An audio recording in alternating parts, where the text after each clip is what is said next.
Sir আমরা 51টা class দিছি sir. যাক এটা আলহামদুলিল্লাহ, হয়তো থ্যাংক ইউ। রিটেন রিটেন দেওয়া জানে না। ওকে, হ্যাঁ, থ্যাংক ইউ। মানে জি 25টা স্যার। ক্লাসের ঘোষণা ছিল, 51 ক্লাস শেষ পর্যন্ত হয়েছে, আরো জি একটা ক্লাস স্যার। বাকি আছে, আমরা শেষে নেব। ওকে, জি thank sir. You so much. আসসালামু আলাইকুম। নাজমুল ভাই আমার কথা শুনতে পাচ্ছেন কিনা, সবাই শুনতে পাচ্ছ কিনা? জি স্যার, আমরা আপনার কথা শুনতে পাচ্ছি স্যার। জি ওকে। স্যার। তো উম, তো আমি আজকে ক্লাসের শুরুতে যেটা বললাম যে আমাদের ক্লাসগুলোতে প্রথমে 10 থেকে আমি যে ক্লাসটা নেব সেটার উপরে তোমরা যে কোনো একজন প্রথম 10-15 মিনিট ফিডব্যাক দেবে, সরি রিভিউ করবে, আবার রিভিউর উপরে একটা ফিডব্যাক হবে। ফিডব্যাকের স্টাইল কি হবে? স্যান্ডউইচ ফিডব্যাক, প্রথমে স্যান্ডউইচ সফট ফিডব্যাক। ওয়ার্ড, দেন হ্যাঁ, কারেক্টিভ, কারেক্ট। তারপর হ্যাঁ, আবার সফট, সফট অর্থাৎ ওয়ার্ড দিয়ে প্রথমে শেষ কাউকে হবে। প্রশংসা করবে। অর্থাৎ ফিডব্যাক সব সময়, তুমি যদি বলো যে আপনি আপনার জামাটা কেমন, তাও কিন্তু তুমি প্রথম আবার ভালো না লাগলেও প্রথমে ভালোভাবে বলবে, তারপরে মাঝখানে বলবে যে এই রংটা এই কালারটা ওইভাবে হইলে মানে আর একটু ভালো হইতো, তারপরে যে বলবা যে ওভারঅল তবে মানানসই হয়েছে। তাহলে সবসময় ফিডব্যাকে কখনোই রূঢ় শব্দ প্রথমে এবং শেষে বলতে নাই। তাহলে যিনি কথা বলেছেন তার মনোবৈকল্য তৈরি হয়। হ্যাঁ, ওকে। তো আমরা ইতিমধ্যে উম আহ, গত ক্লাসটা লাইভে ছিল না, তো আজকের ক্লাসে আমরা ইংলিশ লিটারেচারের ইম্পর্টেন্ট পিরিয়ড গুলো চলছিল। হ্যাঁ, তো গত ক্লাসে যেটা আমি বলেছিলাম সেটার উপরে আমি একটু কথা বলবো। আমি অনেক দ্রুত বলবো, কারণ যদি কারোর প্রবলেম হয় তোমরা আবার রেকর্ডিংটা দেখে নিতে হবে। ওকে। তো ওকে, আমি একটু, হ্যাঁ, ওকে,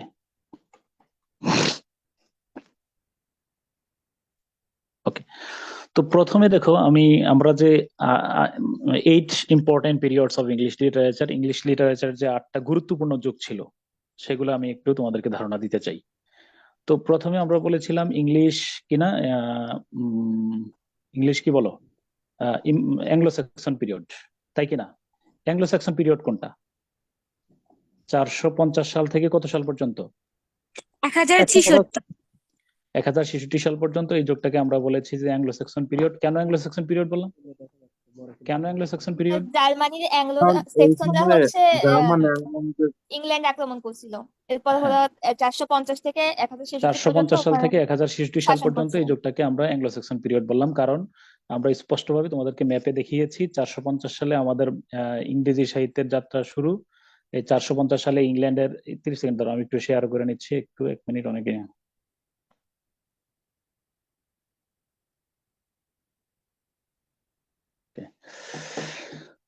তো 450 সালে এই এই যে জার্মানি ছিল, জার্মানির স্যাক্সন উপজাতি ইংল্যান্ড দখল করে নিল, এবং 450 সাল থেকে 1066, 450 থেকে 1066 পর্যন্ত ইংরেজি সাহিত্যের আমরা প্রাচীন যুগ মনে করি, কারণ এই অ্যাংলো স্যাক্সন, এই স্যাক্সনরা যখন ইংল্যান্ড দখল করে রেখেছিল, তখনই আমরা ইংরেজি সাহিত্যের প্রাচীন নিদর্শন, যেটার নাম কি ছিল, বিওল্ফ নামের মহাকাব্য পাই। তো ফলে এটা অ্যাংলো স্যাক্সন পিরিয়ড। তারপরে অ্যাংলো স্যাক্সনের পরে তোমার আমরা মিডল ইংলিশ পিরিয়ড পড়েছি। মিডল ইংলিশের মধ্যে প্রথম অংশটার নাম ছিল, অ্যাংলো কেন বলতেছি একটু যদি বলতেন। কোনটা কোনটা? ওই অ্যাংলো কেন বলতেছি সেকশনদের ও হ্যাঁ, হ্যাঁ, সেকশনদের এটা আগে। মনে রেখো, এটা শেষে বলবো। অ্যাংলো, আচ্ছা এটা একটু পরে ব্যাখ্যাটা করি, শেষের দিকে। হ্যাঁ, মনে রেখো। হ্যাঁ, মানে অ্যাঙ্গেল থেকে আসছে, বড়শি দিয়ে মাছ ধরতো, এটার একটা গল্প আমি পরে বলবো। ওদের আচ্ছা প্রধান ঠিক আছে। ছিল এই বড়শি দিয়ে মাছ ধরা, অ্যাঙ্গেল থেকে অ্যাংলো হয়েছে, বুঝছো কিনা? ইংরেজ জাতীয় আচ্ছা শব্দটা হচ্ছে অ্যাংলো ইন্ডিয়ান, বুঝছো কিনা? অ্যাংলো নরম্যান, ইংরেজ জাতীয় নরম্যান, পরবর্তীতে ইংরেজ। অ্যাংলো শব্দটার ব্যাখ্যা বলতে কি আলাদাভাবে স্যার করবো। ওই ইংল্যান্ডের অধিবাসী গুলো বোঝাচ্ছে? হ্যাঁ, হ্যাঁ, ইংরেজ জাতীয়, ইংরেজ জাত। হ্যাঁ, ওকে। আচ্ছা আচ্ছা ঠিক আছে। আচ্ছা, ঠিক আছে, এটা নিয়ে ব্যাখ্যা আসবে। তো মিডল ইংলিশের মধ্যে হলো অ্যাংলো নরম্যান, নরম্যানরা ছিল তোমার কোথায় না বলো, নরম্যানদের বাড়ি কোথায়? ফ্রান্সে। তাহলে ফ্রান্সের নরম্যানরা ইংলিশ চ্যানেল পাড়ি দিয়ে ইংল্যান্ডে ঢুকলো, অ্যাংলো নরম্যান পিরিয়ড, এবং তারা, আমরা জানি যে কত সাল থেকে কত সাল পর্যন্ত, 1066 থেকে 1340 পর্যন্ত তাদের আধিপত্য বজায় ছিল, এই জন্য অ্যাংলো নরম্যান পিরিয়ড। তো আমি গত ক্লাস থেকে এই পর্যন্ত তোমাদেরকে একটা বিষয় স্পষ্টভাবে ক্লিয়ার করতে পেরেছি মনে হয়, যে ইংল্যান্ড নামের ভূখণ্ড, এই যে আমরা ইউরোপ মহাদেশের আটলান্টিকের পূর্ব পারে, এই ইংল্যান্ড নামের ভূখণ্ড একটা সময় রোমানদের দখলে ছিল। আমি গত ক্লাসে সুরা আর রোমের ব্যাখ্যা বলেছিলাম কিনা, রোমান সভ্যতা, মনে আছে কিনা? রোমান সভ্যতার জি স্যার। ডাইমেনশন নিয়ে আমি কথা বলেছিলাম স্পষ্ট, অনেক দীর্ঘ সময় নিয়ে 5-7 মিনিট নিয়ে আমি রোমান সভ্যতা নিয়ে কথা বলেছি।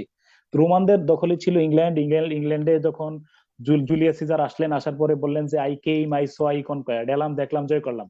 এই যে বিখ্যাত জুলিয়াস সিজার উইলিয়াম শেক্সপিয়ারের লেখা, হয় সেখানে আমরা ইংল্যান্ড রোমানদের দখলে ছিল, রোমানদের ভাষা ছিল ল্যাটিন, অতএব ইংল্যান্ডের মধ্যে প্রচুর পরিমাণে ল্যাটিন ল্যাঙ্গুয়েজ অর্থাৎ ল্যাটিন এজ একটি, আমরা প্রচুর ল্যাটিন শব্দ পাই, কয়েক হাজার, মানে এক কমন ন্যাচারাল ওয়ার্ড ইংল্যান্ডে ল্যাটিন ভাষা থেকে এসেছে।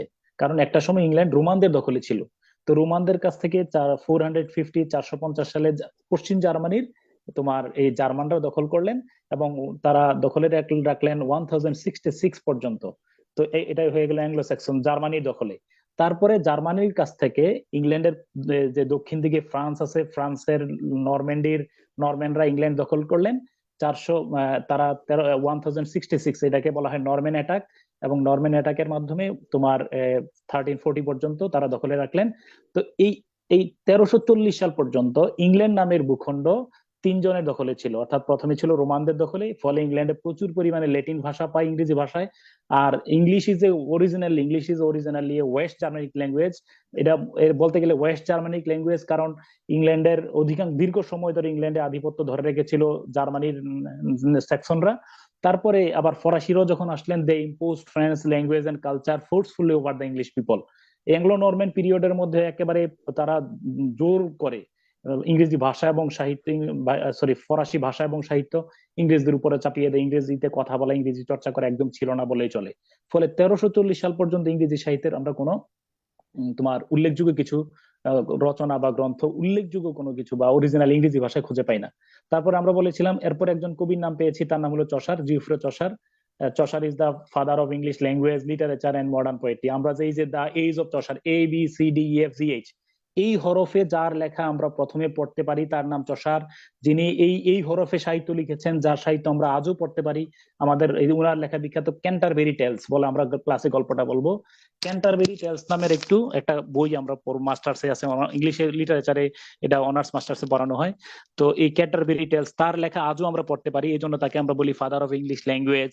তিনি সাহিত্য রচনা করেছেন, মনে রাখবা বিশ্ব সাহিত্য শুরু হয়েছে কবিতা দিয়ে। স্যার ফিলিপ সিডনি, আমরা এলিজাবেথান পিরিয়ডে পড়বো ওই কবির নাম, ওনার নাম হলো স্যার ফিলিপ সিডনি। রানী এলিজাবেথের খুব প্রিয় পাত্র ছিলেন। হ্যাঁ, উনার মৃত্যুকে কেন্দ্র করে এডমান্ড স্পেন্সার লিখেছেন এস্ট্রোফেল, এটা পরে ক্লাসে তোমাদেরকে শোনাবো। তো এই স্যার ফিলিপ সিডনি কি করেছেন? স্যার ফিলিপ সিডনি তার বিখ্যাত অ্যান অ্যাপোলজি ফর পোয়েট্রির মধ্যে বলেছেন, the oldest form of reading learning, the earliest form of learning is poetry. তিনি বলেছেন, তিনি দাবি করেছেন যে জ্ঞান বিজ্ঞানের আদি রূপ হলো কবিতা। ধরো বিশ্ব সাহিত্যের সব ইলিয়াড বলো, ওডিসি বলো, পৃথিবীর সকল ভাষায় জ্ঞান বিজ্ঞান শুরু হয়েছে কবিতা দিয়ে, এবং মানুষের জ্ঞান অর্জনের যাত্রা শুরু হয় কবিতা দিয়ে। অর্থাৎ তোমার বাংলা ভাষায় আদি নিদর্শন চর্যাপদ, তুমি দেখো আরবি ভাষায় সাবা মুআল্লাকের কবি যারা আছে, ইমরুল কায়েসের মতো কবি যারা আছে, কবিতা দিয়ে লিখেছেন। উর্দু ভাষা বলো, ফার্সি ভাষায় বলো, মসনবি বলো, যত বড় বড় সাহিত্য, প্রাচীন সাহিত্যকর্ম আছে, ফার্সি ভাষার তোমার উল্লেখযোগ্য শাহনামা, মহাকাব্য। আমাদের ইংরেজি সাহিত্যে এই যে তোমার কি বলো, এই বিওলফ, তাহলে ইভেন হেরোডেটাস যে ইতিহাস গ্রন্থ লিখেছেন 9 মিউজেস, হেরোডেটাসের ইতিহাস গ্রন্থ তিনি কবিতা লিখেছেন।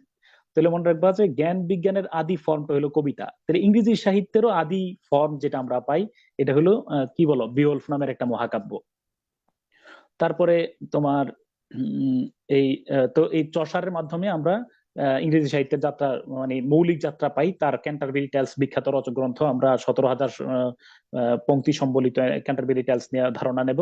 তারপরে 100 বছর ইংরেজি সাহিত্যের অন্ধকার যুগ, চসার মারা যাওয়ার পর 100 বছর উল্লেখযোগ্য কোনো গ্রন্থ আমরা পাই না। তবে একটু মাথায় রাখবা যে এই মিডল ইংলিশ পিরিয়ডে 166 থেকে 1500 এই সময়টা পর্যন্ত আমরা কয়েকটা ঘটনা মনে রাখবা। আমি কিন্তু আজকে অনেক ফাস্ট কথা বলবো, কারণ আমি প্রথম 10-15-20 মিনিট আমি তোমাদেরকে গত ক্লাসের রিভিউ করাচ্ছি। কারো যদি বুঝতে সমস্যা হয়, আমার গত লাস্ট ক্লাসটা কিন্তু তোমাদের শুনতে হবে। আচ্ছা, আর তো মনে রাখবা মিডল ইংলিশ পিরিয়ডের মধ্যে কয়েকটা বিষয় মাথায় রাখতেই হবে আমাদেরকে। এক নম্বর হলো এই মধ্যযুগেই অক্সফোর্ড এবং কেমব্রিজ বিশ্ববিদ্যালয় দুইটা প্রতিষ্ঠিত হয়েছিল। তো ইংরেজি সাহিত্য মূলত যেই বিশ্ববিদ্যালয়কে কেন্দ্র করে মানে পরিপ্লাবিত হয়েছে, বিকশিত হয়েছে, ওইটার নাম হলো অক্সফোর্ড এবং কেমব্রিজ বিশ্ববিদ্যালয়। আমি তোমাদেরকে আগেই বলেছি উইলিয়াম শেক্সপিয়র ছাড়া আর খুব কদাচিৎ কোনো কবির নাম পাবে যারা অক্সফোর্ড এবং কেমব্রিজ বিশ্ববিদ্যালয়ের সান্নিধ্যে ছিলেন না। তাহলে বলো ইংলিশ লিটারেচার মানে একদম বিকশিত হয়েছে কোন বিশ্ববিদ্যালয় দুইটাকে কেন্দ্র করে? Cambridge and Oxford. অক্সফোর্ড। এবং এই অক্সফোর্ড এবং কেমব্রিজ বিশ্ববিদ্যালয় অ্যাংলো নরম্যান পিরিয়ড, অর্থাৎ ইংল্যান্ড যখন ফ্রান্সের আন্ডারে ছিল তখন এই দুইটা বিশ্ববিদ্যালয় প্রতিষ্ঠিত হয়েছে। এরপরে ইংলিশ পার্লামেন্ট এই যুগে প্রতিষ্ঠিত হয়েছে। আর এছাড়া সবচেয়ে বড় একটা ঘটনা এই যুগের মধ্যে আছে আমাদের এই সময়ের মধ্যে, তোমার ওই যে তোমার এই ম্যাগনা কার্টা, বল নামটা কি?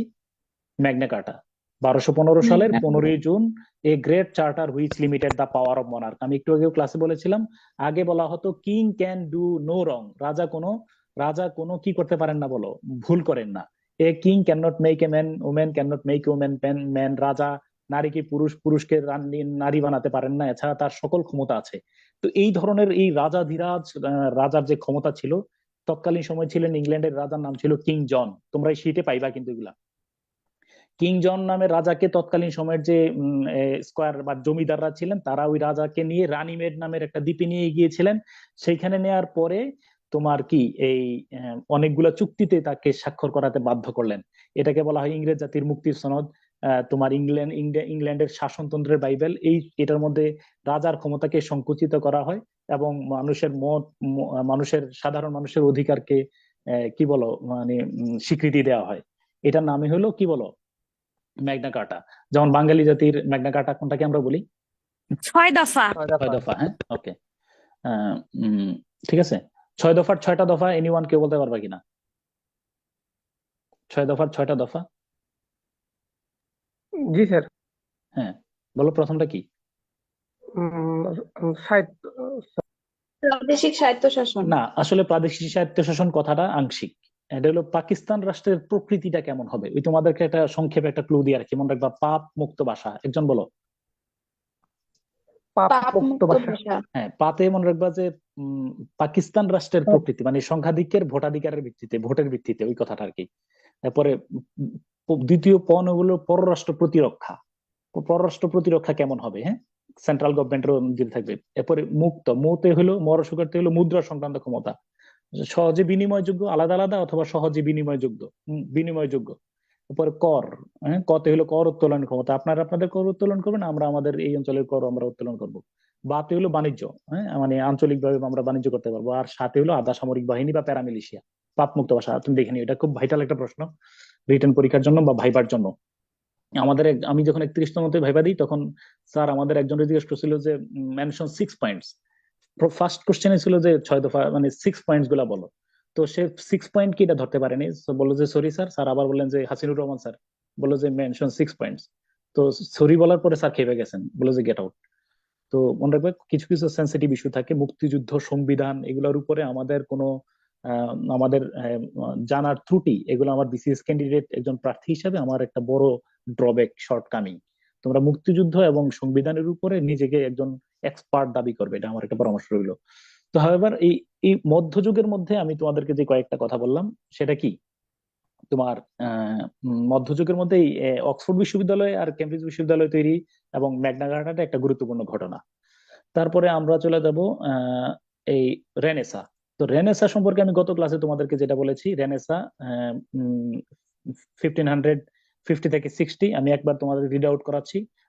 1500 সাল থেকে 1558 সাল পর্যন্ত এটার নাম হলো প্রিপারেশন ফর রেনেসা। 1558 সাল থেকে 1603 সাল পর্যন্ত এটার নাম এলিজাবেথান পিরিয়ড। 1603 থেকে 25 সাল পর্যন্ত এটার নাম জ্যাকোবিয়ান পিরিয়ড। 1625 সাল থেকে 1449 এটা হলো ক্যারোলিন পিরিয়ড। আর 49 থেকে 60 এর নাম হলো কমনওয়েলথ পিরিয়ড। তো তোমরা আমার দিকে তাকায় গল্প শোনো। তো Renaissance, what do you mean by Renaissance? আমি তোমাদেরকে রেনেসা বোঝানোর জন্য কয়টা আঙ্গুল ব্যবহার করেছিলাম, কেউ মনে করতে পারো কিনা? স্যার তিনটা। তিনটা। হ্যাঁ, ওকে। তো আমি গত ক্লাসে ম্যাপ দেখাইছিলাম, যেহেতু আজকে আমি শুধু তোমারে বুঝাই বলি। এই প্রথম আঙ্গুলে দেখো যে আজ থেকে আমি যদি তোমার প্রশ্ন করি 2000 বছর আগের গল্প বলো, 2000 ইয়ার্স, 2000 বছর আগে কি আমরা পাই। আমরা যদি 2000 বছর পূর্বে এই ইউরোপ মহাদেশের দিকে তাকাই, 2000 বছর আগে যদি আমরা এই ইউরোপের ভূখণ্ডের দিকে তাকাই, তাহলে এই যে দুইটা সভ্যতা, রোমান সভ্যতা এবং গ্রিক সভ্যতা, গ্রিক সভ্যতার মধ্যে দুইটা অংশ আছে, মনে রাখবা, হেলেনিক এবং হেলেনিস্টিক। হেলেনিকটা হলো এই গ্রিসের রাজধানী অ্যাথেন্সকে কেন্দ্র করে যে সভ্যতা গড়ে ওঠে। এই যে গ্রিসের রাজধানী অ্যাথেন্স, এই দেখো, এই অ্যাথেন্সকে কেন্দ্র করে যেই সভ্যতাটা গড়ে উঠছে, এই যে গ্রিস আছে, গ্রিসের রাজধানী অ্যাথেন্সকে কেন্দ্র করে যে সংস্কৃতি গড়ে ওঠে, এটার নাম হলো হেলেনিক। আর এই গ্রিসের অপর দিকে, দক্ষিণ দিকে দেখো, ভূমধ্যসাগর পাড়ি দিয়ে মিশরের মধ্যে যে আলেকজান্দ্রিয়ায় আলেকজান্ডার দি গ্রেট যে সংস্কৃতি গড়ে তুলেছেন, গ্রিক এবং নন গ্রিক মিলে, এটার নাম হলো হেলেনিস্টিক। এছাড়াও তুমি দেখো, কেউ আনমিউট করো না প্লিজ। এরপরে তোমার আমরা যে দেখি যে 2000 বছর আগে তোমার ইস্পাতের কথা বলেছিলাম, ইস্পাত মনে আছে কিনা? সক্রেটিস, প্লেটো এরিস্টটল হলো আলেকজান্ডার দি গ্রেট এবং থিওফাস্টাস। এরপরে এইভাবে করে হোমার, স্কাইলাস, আর্কিমিডিস, সোফোক্লিস, শত সহস্র জ্ঞানী বিজ্ঞানীদের সমাহার আমরা পাই। তো রেনেসা বলতে আমি তিনটা আঙ্গুল দিয়ে বুঝিয়েছিলাম। প্রথমে আমরা প্রাচীন ইউরোপের মধ্যে জ্ঞান বিজ্ঞানের একটা সমাহার আমরা পাই। জ্ঞান বিজ্ঞানের এমন কোন শাখা ছিল না যার বিকাশ এবং উৎপত্তি এবং বিকাশ ঘটে নাই। এক। এরপর দ্বিতীয়ত হলো এই যখন এই দেখো, এই প্যালেস্টাইন আজকে যে যুদ্ধ চলতেছে, সেই প্যালেস্টাইনের জেরুজালেমে নাজারাথে হযরত ঈসা আলাইহিস সালাম জন্মগ্রহণ করলেন। তার জীবদ্দশার গল্প আমরা পরে ক্লাসে শোনাবো। ঈসা আলাইহিস সালামের সাহাবীরা 324 সালে তারা এই যে জেরুজালেম থেকে শুরু করে তারা ধর্মটা নিয়ে আসলেন কোথায় বলো তো? একজন বলো, কোন দেশে নিয়ে আসছিল? ইতালি। হ্যাঁ, ইতালিতে, ইতালিতে। রোমে নিয়ে আসছিলেন সম্রাট। এখানে ইতালির তখন সম্রাট ছিলেন সম্রাট কনস্ট্যান্টাইন। তিনি 324 সালে তাদেরকে ভ্যাটিকান সিটিতে জায়গা করে দিলেন। এবং এই যে তোমার ওইখান থেকে এই যে পোপ রাষ্ট্র তৈরি হলো বর্তমানে, যে এখান থেকে আমরা জানি এই যে ক্যাথলিসিজম, এখানে ক্যাথলিকটা আরো পরে হয়েছে, মোটামুটি খ্রিস্টানদের প্রধান একটা এই মধ্যপ্রাচ্যের মধ্যে হয়েছে। হাওয়েভার এই সম্রাট কনস্ট্যান্টাইন সমগ্র ইউরোপের মধ্যে খ্রিস্টান ধর্ম, অর্থাৎ সমগ্র পুরা রোমান সভ্যতার মধ্যে খ্রিস্টান ধর্ম কি করলেন বলো? চাপিয়ে দিলেন। ফলে ইউরোপের মধ্যে এক ধরনের বন্ধ্যাত্ব তৈরি হয়। অর্থাৎ দেখবা যে এই যে 324 সালের পরে আর কোনো সক্রেটিস, প্লেটো, এরিস্টটল এরা আর জন্মগ্রহণ করেন নাই। অর্থাৎ মুক্ত চিন্তা, ফ্রি থিঙ্কিং কে বন্ধ করে দেওয়া হয়। Education and state must be conducted by religion, ধর্মভিত্তিক রাষ্ট্র পরিচালনা শুরু হয়। ফলে এই যুগের মধ্যে মনীষীরা ছিলেন Saint Augustine, Saint Thomas Becket, Saint Thomas Aquinas, Saint Joseph, এরকম ধরনের যারা মনীষীরা ছিলেন। তো আমি বললাম যে রেনেসা মানে হলো প্রথমে ইউরোপ মহাদেশে জ্ঞান বিজ্ঞান ছিল, তারপরে এখানে ধর্মীয় প্রভাবের কারণে খ্রিস্টান ধর্মের আগমনের পরে মুক্ত চিন্তা বন্ধ হয়ে গেল, আর ধর্মীয় প্রভাবের কারণে মুক্ত চিন্তা, জ্ঞান বিজ্ঞান, শিল্পকলার চর্চা বন্ধ হলো। পরবর্তীতে এই 14 সেঞ্চুরিতে, অর্থাৎ 1300 সাল থেকে 1400 সালের মধ্যে এই ইউরোপেই, এই ইটালির কোন শহরে বলো তো? কোন শহরে? ফ্লোরেন্স। ফ্লোরেন্স শহরে আমরা দেখি যে আবার জ্ঞান বিজ্ঞান চর্চা শুরু হয়। এই যে Nicolás Machiavelli, Leonardo da Vinci, এরপরে মাইকেল অ্যাঞ্জেলো, পেট্রার্ক, এদের মাধ্যমে, দান্তে, এদের মাধ্যমে আবার জ্ঞান বিজ্ঞান চর্চা শুরু হলো। তারা মহাকাব্য লিখলেন, তারা ছবি আঁকলেন, তারা নাটক লিখলেন। হ্যাঁ, তারা মুক্ত চিন্তার রাষ্ট্র মুক্ত চিন্তা প্রবর্তন শুরু করলেন। ফলে এটার নাম হলো রেনেসা। অতএব রেনেসা মানে নবজাগরণ, পুনর্জন্ম। আমি বলছি অ্যাজ লাইক এস হিন্দুইজম বা বুদ্ধিজমের মধ্যে যে পুনর্জন্ম আছে, এই পুনর্জন্মই হলো রেনেসা, রিজেনারেশন। তো আমরা রেনেসা ইংরেজি সাহিত্যে মানে ইউরোপে রেনেসা বলতে আমরা বুঝি তাহলে জ্ঞান বিজ্ঞান, মানুষের পুনর্জন্ম নাকি জ্ঞান বিজ্ঞানের পুনর্জন্ম? জ্ঞান বিজ্ঞানের পুনর্জন্ম। অর্থাৎ একটা সময় ইউরোপ এই ভূখণ্ডে জ্ঞান বিজ্ঞানের প্রাচুর্য ছিল, ধর্মীয় প্রভাবের কারণে সেই জ্ঞান বিজ্ঞান অবলুপ্ত হলো। পরবর্তীতে আবার এই ইতালিতে, ফ্লোরেন্স শহরে জ্ঞান বিজ্ঞানের আবার পুনরায় জাগরণ শুরু হলো। হারিয়ে যাওয়া জ্ঞান বিজ্ঞান, যেটা 2000 বছর আগে ইউরোপ মহাদেশে বিদ্যমান ছিল, সেই জ্ঞান বিজ্ঞানের চর্চা শুরু হলো। তার নাম রেনেসা। রেনেসা মানে হলো জ্ঞান বিজ্ঞানের রিজেনারেশন অফ ক্লাসিক্যাল লার্নিং। তো তারপরে তোমার হ্যাঁ, তাহলে এই যে রেনেসা গেল। এই রেনেসা যখন এই 14 সেঞ্চুরিতে 1300 সাল থেকে 1400 সালের মধ্যে ইংল্যান্ডে বিকশিত হলেও এই রেনেসা এসে পৌঁছে ইংল্যান্ডে এসে পৌঁছে 1500 সালে 1500। তো অতএব আমরা 1500 সাল 1400 সাল থেকে 1500 সাল থেকে 1660 সাল পর্যন্ত এটাকে আমরা বললাম ইংরেজি সাহিত্যের রেনেসার যুগ। তো রেনেসার মধ্যে আমরা 5টা ভাগে ভাগ করেছি। একটা হলো প্রিপারেশন ফর রেনেসার প্রস্তুতি যুগ। এই ক্লাসের গল্প আমি গত ক্লাসে তোমাদেরকে বলেছি। রেনেসার প্রস্তুতি যুগের মধ্যে উল্লেখযোগ্য তেমন কিছু ছিল না।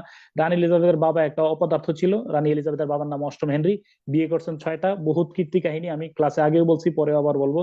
6টা বিয়ে করছেন। প্রথম স্ত্রীকে তিনি ডিভোর্স দিচ্ছেন। দ্বিতীয় স্ত্রী এলিজাবেথের মা, এলিজাবেথকে বিয়ে করার পরে, এলিজাবেথের মাকে বিয়ে করার পরে এলিজাবেথ যখন জন্মগ্রহণ করলো, এলিজাবেথ জন্মগ্রহণ করার 2.5 বছর পরে এলিজাবেথের মাকে শিরশ্ছেদ করলেন, অপবাদ দিলেন যে এলিজাবেথ তো আমার মেয়ে না, এলিজাবেথ তার মামার মেয়ে, নাউজুবিল্লাহ।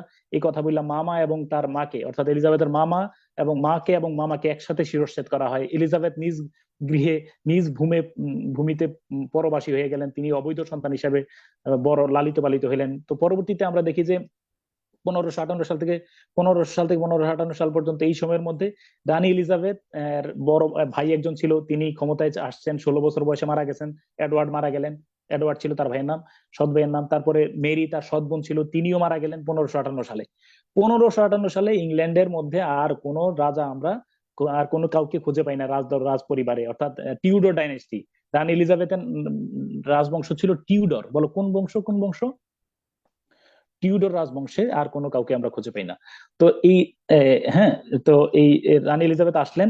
রানী এলিজাবেথও কিন্তু এসে, রানী এলিজাবেথকে আমি হাইলাইট করেছি 3 ভাবে। তো রানী এলিজাবেথ 1558 সালে ক্ষমতায় আসছেন। একজন রিপিট করো, কত সালে ক্ষমতায় আসছেন? 1558। 1558 সালে তিনি ক্ষমতায় আসছেন। আসার পরে শি কনকয়ার্ড। রানী এলিজাবেথকে কেন আমরা খুব এই যুগটাকে কেন গোল্ডেন পিরিয়ড বলি? আবার দেখো রানী এলিজাবেথের ক্যারিশমেটিক পাওয়ারটা কোথায়। হ্যাঁ, কেউ ভুলবা না, আমি আবার বললাম সবচেয়ে গুরুত্বপূর্ণ তারিখ ইংরেজি সাহিত্যের মৌলিক যাত্রা এখান থেকে শুরু, 1558 থেকে 1603 সাল পর্যন্ত। তুমি এটাও মাথায় রাখতে হবে, রানী এলিজাবেথ ক্ষমতায় আসার 6 বছর পরে 1564 সালে উইলিয়াম শেক্সপিয়ার জন্মগ্রহণ করেছেন। William Shakespeare is the king without crown, মুকুটবিহীন সম্রাট। উইলিয়াম শেক্সপিয়ার অপ্রতিদ্বন্দ্বী। বিশ্ব সাহিত্যে উইলিয়াম শেক্সপিয়ারের ধারে কাছে আর কেউ নয় নাটক এবং সনেটের জগতে। এত প্রভাবশালী কবি থাকা সত্ত্বেও আমরা ওই যুগের নাম শেক্সপিয়ারিয়ান পিরিয়ড না বলে এলিজাবেথান পিরিয়ড বলেই বেশি পরিচিত করি। কেন?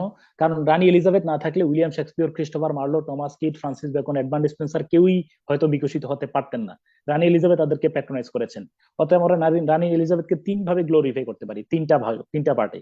রানী এলিজাবেথ যখন ক্ষমতায় এসেছেন তখন ইংল্যান্ডে তার বাবার লাগিয়ে দেয়া প্রোটেস্ট্যান্ট এবং ক্যাথলিকদের মধ্যে যে যুদ্ধ ছিল, রানী এলিজাবেথের বাবা দ্বিতীয় বিয়েকে কেন্দ্র করে ইংল্যান্ডের মধ্যে প্রোটেস্ট্যান্টিনিজম নিয়ে এসেছিলেন। ইংল্যান্ডের লোকের আগে থেকে ছিল ক্যাথলিক, কিন্তু রানী এলিজাবেথের বাবা বিয়ের সুবিধার জন্য প্রোটেস্ট্যান্টিনিজম ইংল্যান্ডে নিয়ে এসেছিলেন। ফলে ইংল্যান্ডে এই প্রোটেস্ট্যান্ট এবং ক্যাথলিক এই দুইটার মধ্যে একটা সংঘাত তৈরি করেন। এই সংঘাত বছরের পর বছর চলেছে। রানী এলিজাবেথের এর আগে যে ক্ষমতায় ছিলেন এডওয়ার্ড, তার আমলে যুদ্ধ চলছে। রানী এলিজাবেথের আগে যে মেরি ক্ষমতায় ছিলেন, তার আমলে রানী মেরিকে বলা হয় ব্লাডি মেরি। তিনি তো এই সংঘাত থামান নাই, বরং আরো অসংখ্য মানুষকে নির্বিচারে হত্যা করেছেন। রানী এলিজাবেথ এসে দেখলেন যে দেশে কমিউনাল ভায়োলেন্স থাকে সেই দেশ কখনো উন্নত হয় না, যেমন আমাদের ইন্ডিয়ান সাবকন্টিনেন্ট। বছরের পর বছর সংঘাত লেগেছিল, ধর্মীয় সংঘাত। অতএব তিনি বললেন যে আগে আমার কমিউনাল হারমোনি আনতে হবে। অতএব তিনি তৈরি করলেন অ্যাংলিকানিজম, অর্থাৎ তিনি একটা তত্ত্ব দিলেন, বলে ইংল্যান্ডস ওন চার্চ, বলেন যে আমরা জার্মানিতেও যাব না, আমরা ভ্যাটিকান সিটি ইতালিতেও যাব না, আমরা এই ইংল্যান্ডের একটা কেন্দ্রীয় চার্চ ক্যান্টারবেরিতে তৈরি করে দিলাম। এটার প্রধান হয়ে গেলেন, ক্যান্টারবেরি চার্চের প্রধান রানী এলিজাবেথ নিজে হয়ে গেলেন। অতএব এখানে একটা তারা জাতীয়তাবাদ খুঁজে পেল। ইংল্যান্ডের লোকেরা রক্তক্ষয়ী সংঘর্ষ থেকে দূরে এসে তারা প্রোটেস্ট্যান্ট এবং ক্যাথলিক দুইটা বাদ দিয়ে তারা অ্যাংলিকানিজম গ্রহণ করলেন। ইংল্যান্ডের একটা ধর্মীয় স্থিতিশীলতা তৈরি হলো। তো রানী এলিজাবেথ প্রথমে এসে অশান্ত রক্ত বিবর্ণ ইংল্যান্ডকে তিনি শান্ত করলেন, দেশ এখন স্থিতিশীল। এরপরে দ্বিতীয়ত তিনি অক্সফোর্ড এবং কেমব্রিজ বিশ্ববিদ্যালয়ের মেধাবী শিক্ষার্থীদেরকে প্রণোদনা দিলেন, সাহিত্য শিল্পকে বিকশিত করলেন। এই ফলে আমরা দেখি যে ইংরেজি সাহিত্যের একবারে শর্ট স্টোরি এবং নোভেল, আবার বলো শর্ট স্টোরি এবং নোভেল, এই দুইটা মৌলিক শাখা ছাড়া ইংরেজি সাহিত্যের প্রায় সব শাখা উৎপত্তি এবং বিকাশ রানী এলিজাবেথের আমলে ঘটে। So it is called the golden period of English literature. আমি তো আমারও বললাম শর্ট স্টোরি মডার্ন পিরিয়ডে, আর নিউ ক্লাসিক্যাল পিরিয়ডে হলো কি বলো নোভেল। এই দুইটা মৌলিক শাখা ছাড়া ইংরেজি সাহিত্যের যত শাখা আছে সবগুলো রানী এলিজাবেথের আমলেই সাহিত্যিকরা বিকশিত করেছেন। So it is called the golden period, glorious period, a nest of singing birds. গায়ক পাখির বাসা বলা হয়। অসংখ্য পাখি এখানে গান গেয়েছেন। প্রধান পাখির নাম উইলিয়াম শেক্সপিয়ার, প্রধান পাখির নাম ক্রিস্টোফার মার্লো, অন্যতম পাখির নাম এডমান্ড স্পেন্সার রানী এলিজাবেথের পাশে বসা থাকতো। একটু আগে ইকফাও আমি দেখছি যে রিপিট করছো যে এটার নাম ফেয়ারি কুইন। রানী এলিজাবেথের প্রশংসা করে এডমান্ড স্পেন্সার লিখেছিলেন ফেয়ারি কুইন। এইভাবে করে বহুত আমরা পড়বো। এরপরে এটা লিখতে তৃতীয়ত আমরা 7 বছর সময় লাগছে। হ্যাঁ অনেক সময় লাগছে, এবং এটা অসমাপ্ত মহাকাব্য, এটা একটা অ্যালেগরি, এটা বলবো ক্লাসে। এরপরে তুমি এটা মাথায় রেখো, এই রানী এলিজাবেথের আরেকটা কেরিশমা হলো তিনি দেখেছেন যে সারা পৃথিবীতে তিনি প্রতিনিধি পাঠালেন। ভারতবর্ষে তিনি 1600 সালে ভারতবর্ষটাকে দখলের উদ্দেশ্যে, ভারতবর্ষে বাণিজ্য করার উদ্দেশ্যে তিনি 218 জন নাবিককে একটা সার্টিফিকেট দিয়ে দিলেন এবং একটা কোম্পানি গঠন করলেন। কোম্পানিটার নাম কি বলো? East India Company. East India company. তাহলে এই ইস্ট ইন্ডিয়া কোম্পানি কিন্তু আমরা ধীরে ধীরে 1600 সালে রানী এলিজাবেথ ওই ইস্ট ইন্ডিয়া কোম্পানির সনদে স্বাক্ষর করলেন, এবং 157 বছর পরে তারা যখন ক্ষমতায় এসেছিলেন, তখন ক্ষমতায় ছিল ভারতবর্ষে আকবর। এই কথা আমি বলেছিলাম, আমি একটু পরে আবার একটু কোরিলেট করে দেওয়ার চেষ্টা করবো তোমাদেরকে বাংলাদেশ অ্যাফেয়ার্স এর সাথে। তো আকবরের আমলে ইস্ট ইন্ডিয়া কোম্পানি প্রতিষ্ঠিত হয়েছে, এবং 157 বছরের পরিক্রমায় সেই ইস্ট ইন্ডিয়া কোম্পানি নামের একটা কোম্পানি, জাস্ট একটা কোম্পানি, পুরো ইন্ডিয়ান সাবকন্টিনেন্টকে দখল করে ফেলে পলাশী যুদ্ধের পরে। ওকে, আচ্ছা, তারপরে এলিজাবেথান পিরিয়ড গেল। এলিজাবেথান পিরিয়ড আমরা বড় বড় কবি সাহিত্যিকদেরকে পড়বো। তারপরে আমরা পড়বো এলিজাবেথ যখন মারা গেলেন, তখন আমরা জানি এলিজাবেথের কোনো নিকটতম ওয়ারিশ নাই, কারণ এলিজাবেথ ভার্জিন কুইন, তিনি বিয়ে করেন নাই। বিয়ে না করার কারণে তার কোনো উত্তরাধিকার নাই। আমরা তো তার নিকটতম উত্তরাধিকারী পেলাম রানী এলিজাবেথের বাবা, মানে ফুফুকে বিয়ে দেওয়া হয়েছিল কোন দেশে বলতো? স্কটল্যান্ড। স্কটল্যান্ডে। ইংল্যান্ডের উত্তর দিকে স্কটল্যান্ড। স্কটল্যান্ডের রাজা ছিলেন জেমস ফার্স্ট। এই জেমস ফার্স্ট 1603 সালে রানী এলিজাবেথ যখন মারা যান, তখন জেমস ফার্স্ট একই সাথে ইংল্যান্ড এবং স্কটল্যান্ডের রাজা হন। জেমস ফার্স্ট একই সাথে কিসের রাজা হন? ইংল্যান্ড এবং স্কটল্যান্ড।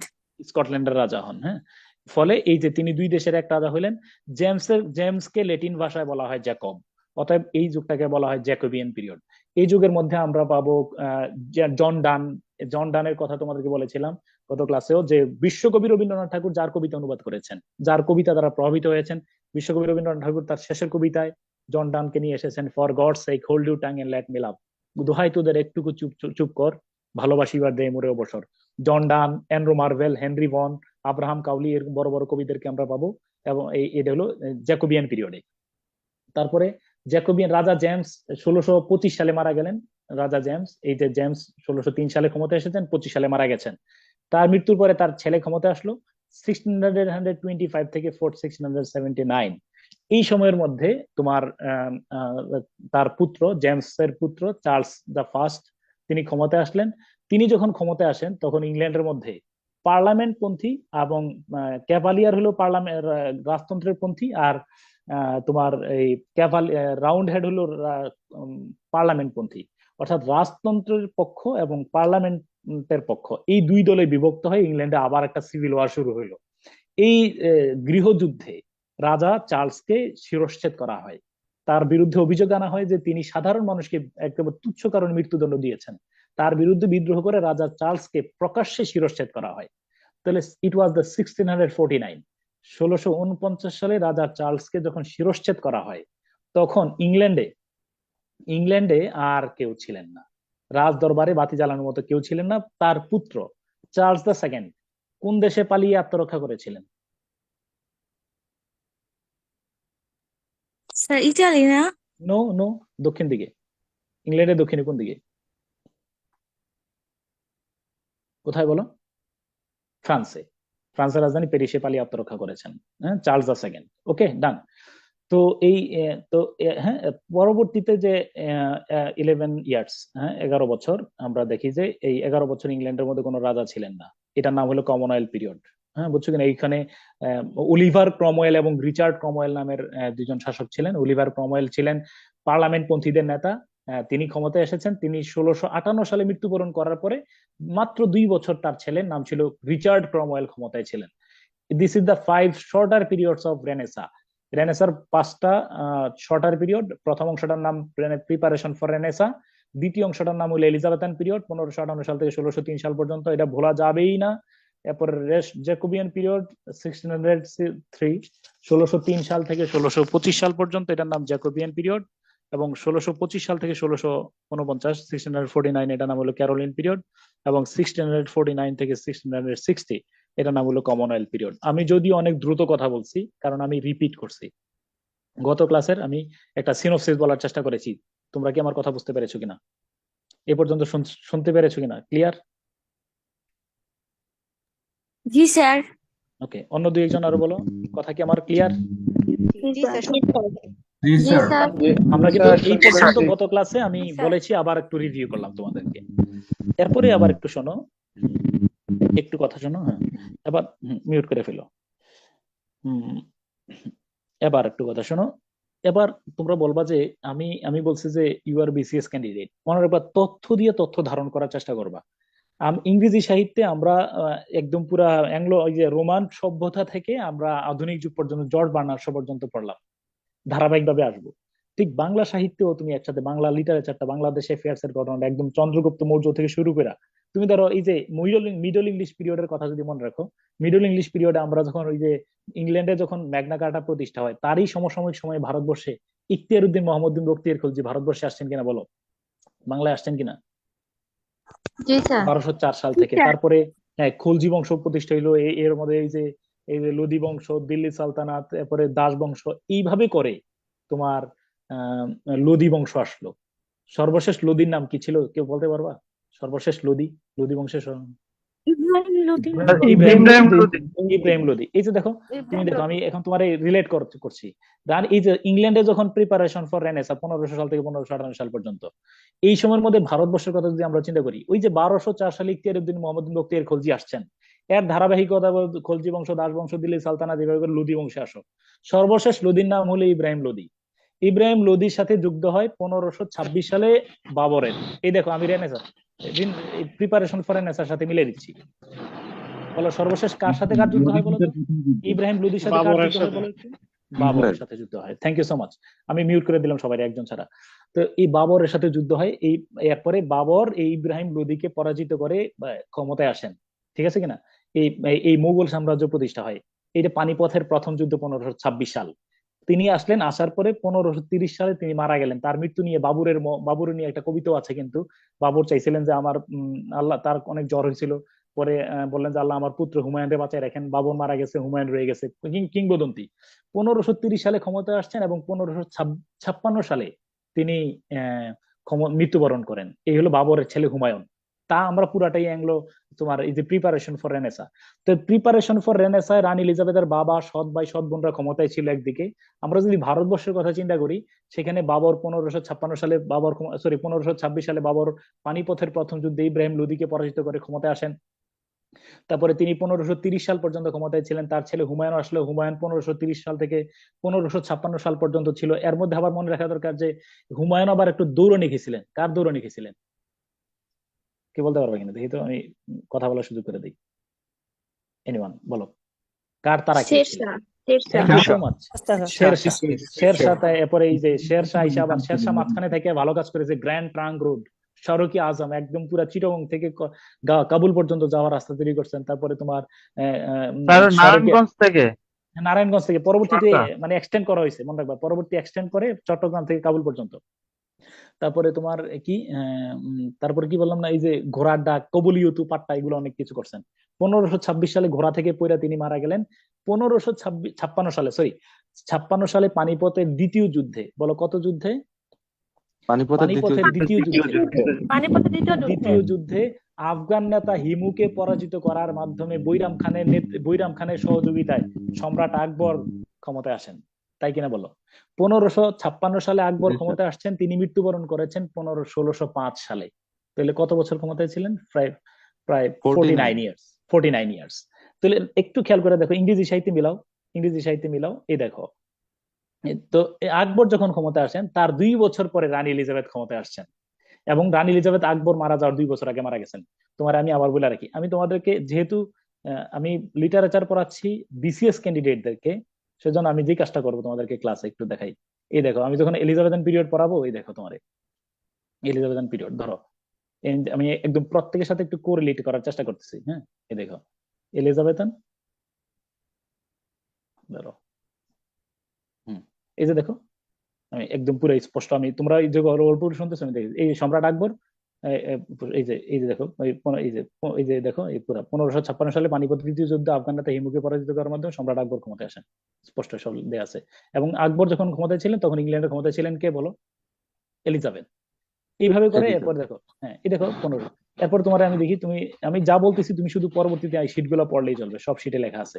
এবার তুমি আবার দেখো, আকবর মারা যাওয়ার পরে ক্ষমতা আসছেন কে বলো? আকবরের ছেলের নাম কি বলো? হুমায়ুন।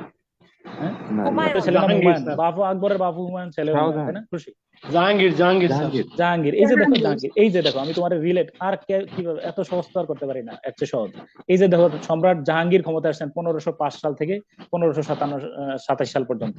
আর যখন জাহাঙ্গীর ক্ষমতায় ছিলেন তখন এই ইংল্যান্ডের রাজা ছিলেন জেমস, ওই যে স্কটল্যান্ডের রাজা জেমস, দেখছো কিনা? স্কটল্যান্ডের রাজা জেমস, ওই যে রানী এলিজাবেথ অবিবাহিত থাকার কারণে তার মৃত্যুর পর ইংল্যান্ডের সিংহাসনে বসার মতো টিউডর রাজবংশের আর কোনো উত্তরাধিকার খুঁজে পাওয়া যায়নি। ফলে এলিজাবেথের দূর সম্পর্কের আত্মীয় স্কটল্যান্ডের রাজা জেমস একই সাথে ইংল্যান্ড স্কটল্যান্ডের রাজা হন। তোমরা কি আমার গল্প বুঝতেছো কিনা? Yes, sir. এখন তুমি যদি এখন বই পড়ো, শীট পড়ে দেখবা একদম পুরা মানে নিষ্প্রাণ শব্দ প্রাণবন্ত মনে হবে। এই যে জেমস, এই যে ল্যাটিন ভাষায় জেমসকে জ্যাকোবাস বলা হয়। হ্যাঁ, এই দেখো 1608 সালে এই যে জেমসের সুপারিশপত্র, আমি গত ক্লাসে বলছিলাম যে একজন ইংরেজ রাজার সাথে, এই লাইনটা পড়ে দেখো, চতুর্থ মুঘল সম্রাট নাসিরউদ্দিন সেলিম জাহাঙ্গীর ইংল্যান্ডের রাজা জেমসকে নিম্নোক্ত পত্রটি লিখেছিলেন। আমি বলেছিলাম না যে রাজা জেমসের সাথে জাহাঙ্গীরের পত্র বিনিময় হয়তো কিনা বলো? আমি ক্লাসে এই পত্রটা ব্যাখ্যা করে দেবো।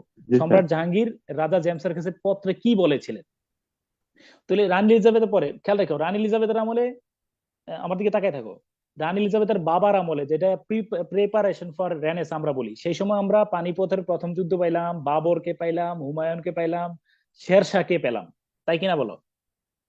আবার যখন আমরা এলিজাবেথান পিরিয়ডে আসছি, তখন এলিজাবেথান পিরিয়ডে আমরা পাচ্ছি এক পাশে রানী Elizabeth, golden period of English literature, আর ওই পাশে ভারতবর্ষে আমরা কাকে পাচ্ছি বলো একটু? সম্রাট আকবর। সম্রাট আকবর, এলিজাবেথ আকবর, সবাই বলো এলিজাবেথ আকবর, বলো এলিজাবেথ আকবর। আকবর, হ্যাঁ, আকবর যখন ক্ষমতায় তখন রানী এলিজাবেথ কিন্তু 1600 সালে ইস্ট ইন্ডিয়া কোম্পানির সনদে স্বাক্ষর করেন 1600 সালে। তারপরে এলিজাবেথ মারা গেলেন, আকবরও মারা গেলেন। এলিজাবেথের ওয়ারিশ আসলো জেমস। আমি গত ক্লাসে কনফিডেন্টলি বলছি, সব বইয়ের মধ্যে বাংলাদেশ অ্যাফেয়ার্সের সম্রাট জাহাঙ্গীরের নাম যেখানে আছে অবশ্যই রাজা জেমসের নাম লেখা আছে। আমি ঠিক বলছি কিনা বলো? জি স্যার। অবশ্যই। তাহলে তুমি বলবা যে আপনি লিটারেচারের ক্লাসের মজাটা এখানে, তুমি ওইখানে জেমসকে মনে করতে হুই জেমস মনে কোনো একজন রাজা, আর এই আজকের ক্লাসে এসে জানলা এই জেমসের নাম অনুসারে জ্যাকোবিয়ান পিরিয়ডের নাম হয়েছে। এই যুগের মধ্যে আমরা পড়বো মেটাফিজিক্যাল কবিদের যুগ, জন ডান, অ্যান্ড্রু মার্ভেল, হেনরি বন আব্রাহাম কাউলিদের মতো কবি। এরপরে তোমার কি, এই যে জ্যাকোবিয়ান পিরিয়ড, এতে সম্রাট জেমস এবং কি বলো জাহাঙ্গীর ভারতবর্ষে। হ্যাঁ, কি সম্রাট জাহাঙ্গীর, মনে রাখবা এই পরীক্ষা আসে, কোন রাজা পর্তুগিজদেরকে তাড়িয়ে দিয়েছেন? সম্রাট জাহাঙ্গীর পর্তুগিজদের নাবিকদেরকে, জলদস্যুদেরকে, পর্তুগিজদেরকে তাড়িয়ে ইংরেজদেরকে প্যাট্রোনাইজ করেন এই সম্রাট জাহাঙ্গীরের মাধ্যমে। এই দেখো, তার উনার পত্র পড়লেও আমি বুঝতে পারবো। এই দেখো, তোমার 30 সেকেন্ড একটু পড়ে শোনাই। আপন হুইচ, এই যে সম্রাট জেমসকে যে পত্রটা লিখছিলেন, upon which assurance of your royal love, and পুরাটা পড়ার সময় নেই এখন। এই যে এই যে দেখো কি বলছে, এই দেখো, in what place soever they choose to live, ইংরেজরা যেই যুগে যেই কোনো জায়গায় এসে থাকতে পারবে, may have free liberty without any restraint, তাদের কোনো প্রতিবন্ধকতা থাকবে না। At what port soever they shall arrive, neither Portugal nor any shall dare to molest their quiet, পর্তুগিজ জলদস্যু তার দূরের কথা, ভারতবর্ষের কেউ তাদেরকে ডিস্টার্ব করবে না। এই সকল সুযোগ সুবিধা আমি কেন, for confirmation of our love and friendship I desire your majesty to command your merchants to bring in their ships of all sorts of rarities and rich goods fit for my palace. আমি আপনার এই যে সৈন্যদেরকে, ইংরেজ বণিকদেরকে এত সুযোগ সুবিধা দিলাম একটাই কারণ, আমার রাজ দরবারকে সুশোভিত করার জন্য যত মূল্যবান মণিমুক্তা, সুন্দর সুন্দর জৌলসপূর্ণ তৈজসপত্র বা জিনিসপত্র আছে তা আপনি আমাদেরকে পাঠাবেন, আমার রাজ দরবারে পাঠাবেন। ফলে আমি আপনার ইয়াদেরকে এত এত কিছু দিয়ে দেব। ফলে ইংরেজরা দেখবা যে এই যে সম্রাট জাহাঙ্গীরের আমলে ভারতবর্ষের শাসকরা, মুঘল শাসকরা ইংরেজদের ব্যাপারে নমনীয় ছিলেন। ইংরেজরা বিভিন্ন জৌলসপূর্ণ ওই যে ফিট ফর মাই প্যালেস রাজদরবারকে সুশোভিত করার জন্য বিভিন্ন জিনিসপত্র নিয়ে আসতো। রাজারা মনোহর মনোহর হতেন, আত্ম মানে মানে মানে খুব ভালো লাগতো তাদের। আর নিয়ে আসছিলেন হোমিওপ্যাথিক বিভিন্ন মেডিসিন নিয়ে আসতেন। অসুস্থ হয়ে গেলেই তারা বিভিন্ন রকমের ট্রিটমেন্ট প্রয়োগ করতেন। এই দেখো আমি তোমার এই ইতিহাস পড়ানোর সময় তোমার বলে রাখি, এই পরবর্তীতে দেখো কারা কারা কি করছেন। তোমার একটু এগুলো আমি বাংলাদেশের ফেস থেকে তোমার নিয়ে পড়াচ্ছি। এই যেমন ধরো, তোমার একটু দেখাচ্ছি, একটু দেখো। এই যে দেখো, এই যে সম্রাট পরবর্তী সম্রাট শাহজাহানের পুত্র তথা সম্রাট আওরঙ্গজেবের ভাই শাহ সুজা, দেখছো? বাংলা বিহারের সুবেদার ছিলেন। সে সময় ইংরেজ চিকিৎসক জিব্রাইল ব্রাউটনের চিকিৎসায় সন্তুষ্ট হয়ে মাত্র 3,000 টাকার বিনিময়ে তিনি ইস্ট ইন্ডিয়া কোম্পানিকে বিনা শুল্কে বাণিজ্য করার অনুমতি দেন। তো ফলে তুমি আমার কথা থেকে এইটাই বুঝলা যে এই রানী এলিজাবেথ আমলে আমরা যখন এলিজাবেথান পিরিয়ড মাথায় রাখবো, তখন একই সাথে ইস্ট ইন্ডিয়া কোম্পানিও মাথায় রাখবো। এরা তখন ভারতবর্ষের সম্রাট ছিলেন আকবর। তার পরবর্তীতে এই সম্রাট জাহাঙ্গীর প্যাট্রোনাইজ করেন। এর পরবর্তীতে শাহজাহান আওরঙ্গজেব হয়ে যারা যারা প্রত্যেকে ছিলেন, তারা ইংরেজদের ব্যাপারে বাংলার যত সুবেদার ছিলেন তারা নমনীয় ছিলেন। এই জন্য তাদেরকে বিভিন্ন জিব্রাইল ব্রাউটন, উইলিয়াম হ্যামিল্টন, এরা এসে বিভিন্ন রকমের ট্রিটমেন্ট করে রাজাদেরকে আরোগ্য করেছেন, সুবেদারদেরকে আরোগ্য করেছেন। ফলে তারা কৃতজ্ঞ হইয়া ইংরেজদেরকে মানে তোমার বিনা জবাবদিহিতায় তারা ইংরেজদেরকে সুযোগ সুবিধা করে দেয়। ফলে তারা কলকাতা, সুতানটি, হুগলি, এরপরে এই আরো কতগুলো জায়গা আছে না, ওইগুলোতে বাণিজ্য কুটি স্থাপন করে। ওই কুটির মধ্যে আইনা তারা কি করে বলো, এই এই অস্ত্র বারুদের মানে স্তূপ তৈরি করে। তাদেরকে জবাব দিতে নিত না। ফলে আমরা 1757 সালে সেই টের পেয়েছি। ফলে ইংরেজি সাহিত্যের ইতিহাসের সাথে বাংলাদেশের ইতিহাস একেবারে ওতপ্রোতভাবে জড়িত। আমি কথাটা বুঝলাম তোমারে। তারপরে সম্রাট জেমস মারা গেলেন। জেমস মারা যাওয়ার পরে ক্ষমতা আসছেন কে বলো? আমরা জানি রাজা চার্লস। মনে আছে কিনা তোমাদের, বলো কে ক্ষমতা আসছেন? চার্লস তার পুত্র। চার্লস ক্ষমতা আসছেন। একটু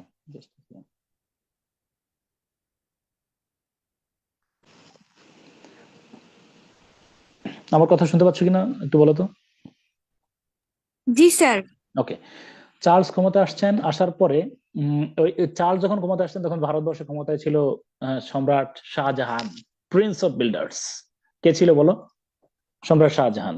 ওকে, তারপরে তিনি ক্ষমতায় ছিলেন 1527 সাল থেকে 57 সাল পর্যন্ত। ওকে, তারপরে তুমি এবার আসো, পরে হলো এই তাহলে আমরা এটা বুঝাইলাম, ঠিক আছে কিনা? এবার আসো, তাহলে 5টা যুগ তাহলে তোমার preparation, Elizabethan, Jacobean, Caroline, Commonwealth period 11 বছর কোনো রাজা ছিল না। বলো সালটা কত সাল থেকে কত সাল পর্যন্ত?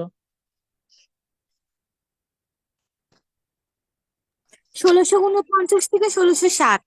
60 সাল পর্যন্ত। এবার আসো, আমরা চতুর্থ যুগের নাম চলে আসলাম আজকে থেকে নতুন পড়া। তো এটার নাম হলো নিউ ক্লাসিক্যাল পিরিয়ড।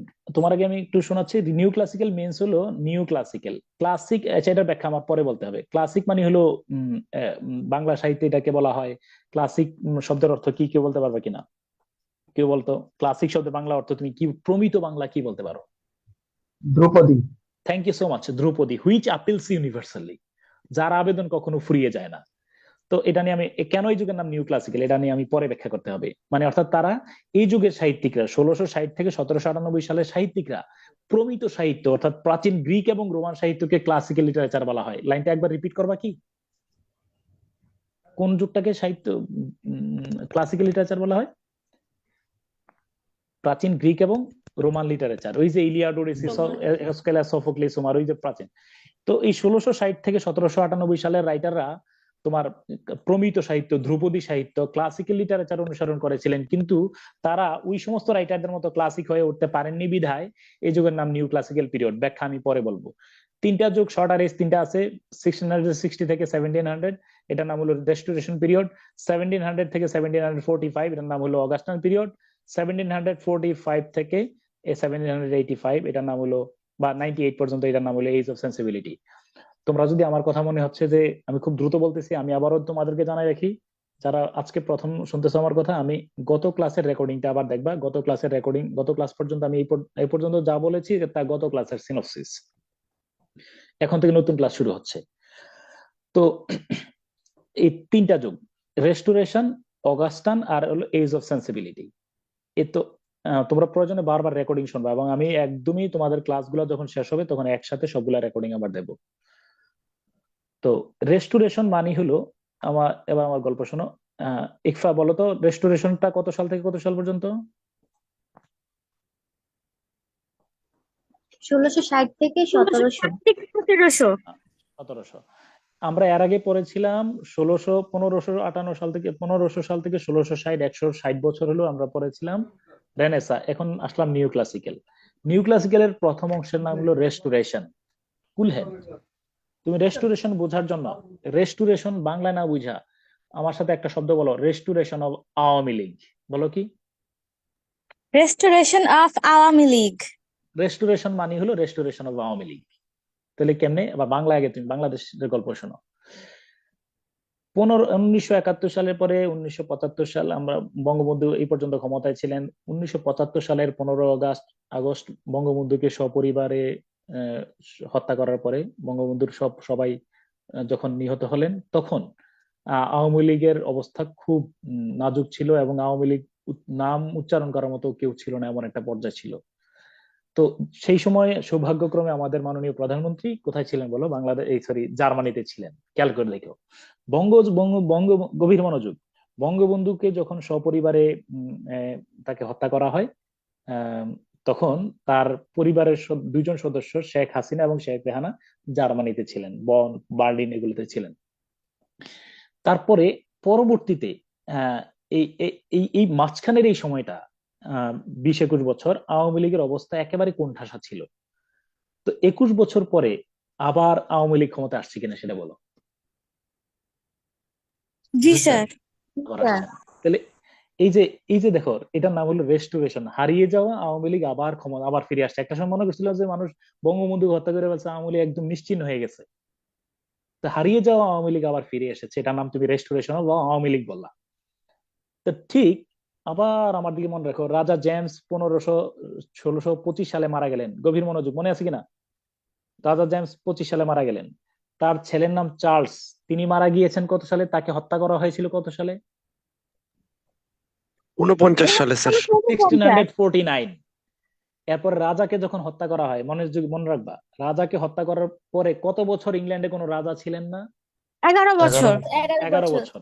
তখন সবাই মনে করছে রাজতন্ত্র নিপাত, সবাই রাজতন্ত্র বিরোধী অনেক কবিতা লিখছেন, বুঝছো কিনা? রাজতন্ত্র ইয়ে হয়ে গেছে, বিনাশ হয়ে গেছে, খুশিতে আত্মহারা। মনে রাখে, একটু পরেই পড়বা জন মিল্টন, তারপরে কি বলো না, এই যে ওনার নাম হলো Alexander, sorry, Dryden, John Dryden, John Bunyan আনন্দে আত্মহারা হইয়া সাহিত্যকর্ম লিখেছেন, রাজা মারা গেছে আলহামদুলিল্লাহ, বুঝছো কিনা?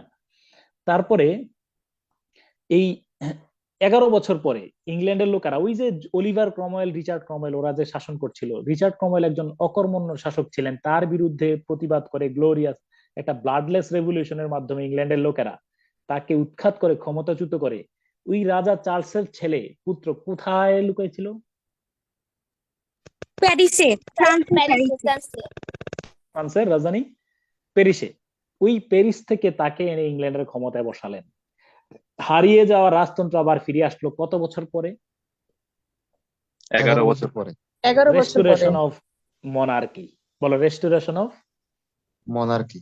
তাহলে রাজা চার্লস দ্য সেকেন্ড ক্ষমতায় আসলেন। বলো, কি ক্ষমতায় আসলেন?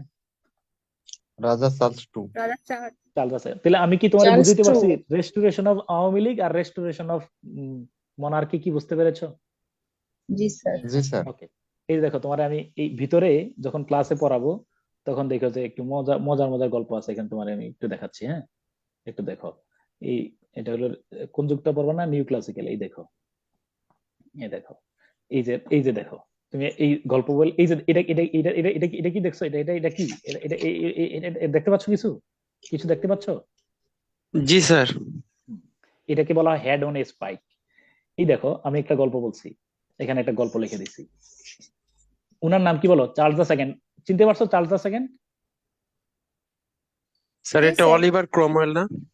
না, এটা চার্লস দ্য সেকেন্ড, আর ওইটা হলো অলিভার ক্রমওয়েল। দেখাচ্ছি আমি তোমাদের, অলিভার ক্রমওয়েল ছবিটা অন্য জায়গায়। আচ্ছা, এই চার্লস দ্য সেকেন্ড। হ্যাঁ, চার্লস দ্য সেকেন্ড কি করছে? ক্ষমতায় আসছেন, আসার পরে অলিভার ক্রমওয়েলের ছবি ওই আগের সিটে আছে। চার্লস দ্য সেকেন্ড ক্ষমতায় আসার পরে তিনি কি করলেন? এই দেখো, 17 শতকের মাঝামাঝি ইংল্যান্ডের রাজা চার্লসের বিরুদ্ধে বিদ্রোহ করে অলিভার ক্রমওয়েল ক্ষমতায় আরোহণ করেন, বুঝছো কিনা? যেহেতু তিনি রাজার বিরুদ্ধে বিদ্রোহ করেছেন, সেহেতু তিনি নিজে রাজা না হয়ে হয়েছেন লর্ড প্রোটেক্টর। 8 বছর দেশ শাসনের পরে 1658 সালে তিনি মারা গেলেন। তার ক্রমওয়েলের জায়গায় ক্ষমতায় আসছেন তার ছেলে রিচার্ড ক্রমওয়েল, বুঝছো কিনা? বছর না ঘুরতেই দেশে ফের বিদ্রোহ, এবার ক্ষমতায় আসলেন 1660 সালে। কে ক্ষমতায় আসছে বলো? Charles second. দ্বিতীয় চাল। তিনি এসেই নির্দেশ দিলেন, এবার আমার দিকে তাকায় শোনো, উনি কি নির্দেশ দিচ্ছেন। চার্লস দ্য সেকেন্ড ক্ষমতায় আসছেন, আসার পরে বললেন যে এই আমার বাবা কোথায়, আমার বাবা কোথায়? বলে যে কি ভুলে গেছেন, আপনার বাবার তো 1558 সালে খতম। তা 1500 সরি কত সালে না, সরি বলছো আমার 1550 সালে তো আপনার বাবারে মারার পরে আপনার বাবার আপনি তো পালাইছিলেন। বলে তো আমার বাবাকে কে হত্যা করেছিল, কার নেতৃত্বে? বলো তো কার নেতৃত্বে হত্যা হয়েছে? অলিভার বাবার ক্রমওয়েল। নেতৃত্বে। অলিভার ক্রমওয়েল কোথায়? বলো যে ইন্না লিল্লাহি ওয়া ইন্না ইলাইহি রাজিউন। 2 বছর আগে মারা গেছেন। কত সালে বলো? 2 বছর আগে। 58 সালে। 58 সালে, 1658 সালে। তার কি বিচার হয়েছিল? না, বিচার হয় নাই। কোনো শাস্তি পায় নাই বিচার না? হয় নাই। তো বিচার হয় নাই, শাস্তিও পায় নাই, তাহলে কি করতে হবে? তাহলে তার লাশ কবর থেকে উঠাও। তার লাশ কি বকেয়া শাস্তি দিতেছে? কবর থেকে উঠানো হইলো, লাশ ফাঁসিতে ঝুলানো হয়েছে, কারণ ওদের তো ওইভাবে সংরক্ষণ করে রাখা হয়, বুঝছো কিনা? মাথা কাটাও, কাটছে। 20 ফুট লম্বা এক বর্ষার মধ্যে মাথা ঝুলাই রাখছে। এখান থেকে আসছে হেড অন এ স্পাইক, বর্ষার আগায় মস্ত। বর্ষায়। এই যে অলিভার ক্রমওয়েলের মাথা, এই যে দেখো, এই যে দেখছো কিনা, হেড অন এ স্পাইক। এটা ইতিহাসে একটা প্রবাদ, don't forget the head on a spike. এই যে খুনি রাশেদ, ওই যে ডালিম ফালিম, তোমরা বঙ্গবন্ধুরে হত্যা করে এইভাবে লাফাচ্ছ, never forget head on spike. সময় আবার আসবে, তোমারও এরকম ধরনের। ওই যে সর্বশেষ বঙ্গবন্ধুর একজন খুনিকে ইয়ে করা হয়েছে, কি নাম না, ওই যে মাজেদ, ক্যাপ্টেন মাজেদ। মাজেদ, কত আকুতি করছে। Never forget head on spike. তুমি যত কথাই বলো, তুমি তুমি যতই বঙ্গবন্ধুর বিরোধী হও, এটা তুমি কোনো মতেই এটাকে সাপোর্ট করতে পারো? কোনো মতেই এভাবে কোশ্চিন কালো এটার সময় তাই না? তো এই আর কি। তো নেভার ফরগেট, দেখুন এটা যারা মনে করে যে কিছু বাংলাদেশে এরকম আছে, দেখবা যে এটা খুব লজ্জাজনক ইতিহাস যে এরকম ধরনের খুশি হয়েছে বঙ্গবন্ধুকে এইভাবে।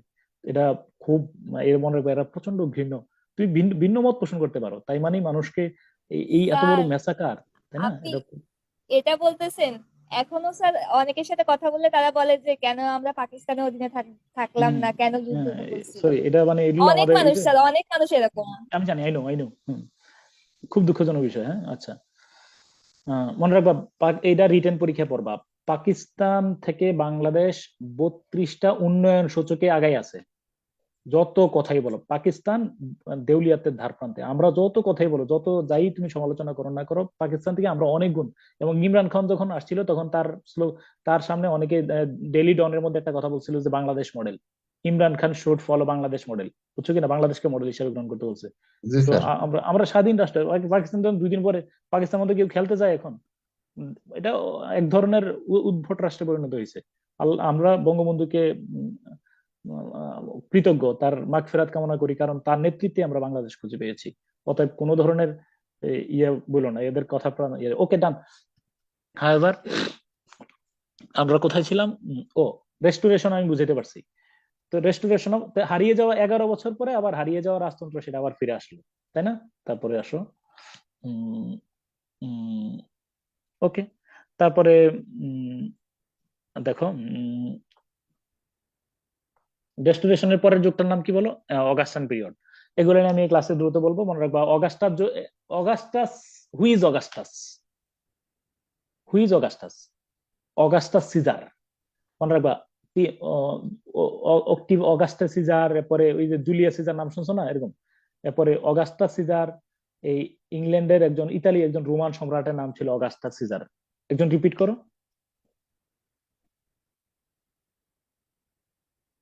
অগাস্টাস সিজার কোন দেশের রাজা ছিলেন? রোমান ইতালির সম্রাট। একজন রাজা। 1700 সাল থেকে 1745 সাল পর্যন্ত ইংল্যান্ডের সাহিত্যিকরা, এই 1700 সাল থেকে 1745 সাল পর্যন্ত ইংল্যান্ডের সাহিত্যিকরা সম্রাট অগাস্টাসের আমলের সাহিত্যিকদেরকে অনুসরণ করেছিলেন।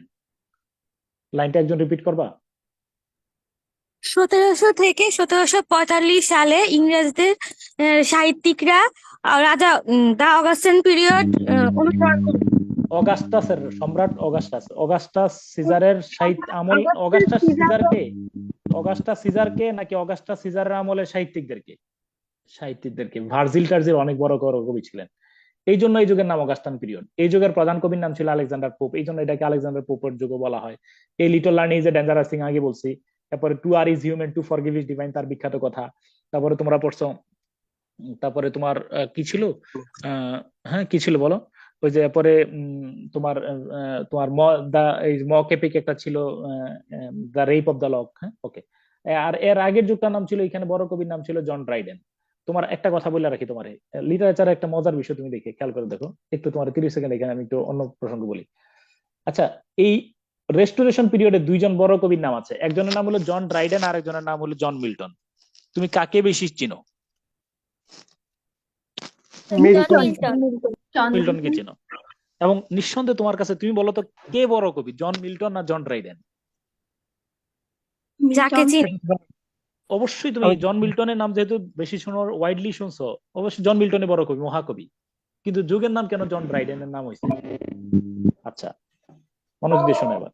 এবার দেখো, ডিগবাজির ইতিহাস, পৃথিবীর ডিগবাজি খাইয়া অনেকে যে কিংবদন্তি হয়েছে এর মধ্যে একটা মনে রাখবা। এই রাজা রাজা মনে রাখবা, রাজাকে যখন হত্যা করা হয় তখন অনেকেই রাজতন্ত্রের বিরোধী ছিলেন। যেমন তার মধ্যে নাম বলো জন মিল্টন, জন ড্রাইডেন, জন বানিয়ান। তিনজনের নাম বলবা একটু। জন মিল্টন, জন ড্রাইডেন, জন বানিয়ান নাকি বঙ্গবন্ধুকে যখন হত্যা করা হয় তারপরে ওরা ওই বঙ্গবন্ধুর হত্যাকে সমর্থন করেছেন। অর্থাৎ রাজাকে যখন হত্যা করা হয় তখন তারা রাজার হত্যাকে স্বাগত জানিয়েছেন, বলছে আমাদের রাজতন্ত্র হচ্ছে গণতন্ত্রে ভালো। কথা বুঝছো কিনা? আবার 21 বছর পরে আওয়ামী লীগ চলে আসছে। কে আসছে বলো? আওয়ামী লীগ। 11 বছর পরে আবার কি আসছে ওইখানে? রাজতন্ত্র। আসার পরে দুইজন যেই সিদ্ধান্তে ছিলেন, বলছে যে ওরা যে বলো যে আমরা যে বলছি রাজা মারা গেছে, আমি বলছি ঠিক আছে রাজা মারা গেছে আলহামদুলিল্লাহ, আমি রাজার মারা যাওয়ার পক্ষে, আমি গণতন্ত্রের পক্ষে। দুইজন। আর একজন সাথে সাথে একটা ইউটার্ন নিয়ে ফেলছে, বলে যে আরে কি কন, না না এই আপনার রাজা ভালো না, আমি আর আগে ভুল লিখছিলাম, আপনি মহৎ। যেই দুইজন, ওনার নাম হলো জন মিল্টন এবং জন বানিয়ান। আর যিনি ইউটার্ন নিছেন ওনার নাম হলো জন ড্রাইডেন। এবার বলো, লাল দালানে কাশিমপুর কারাগারে কে গেছেন? কারাগারে গেছেন?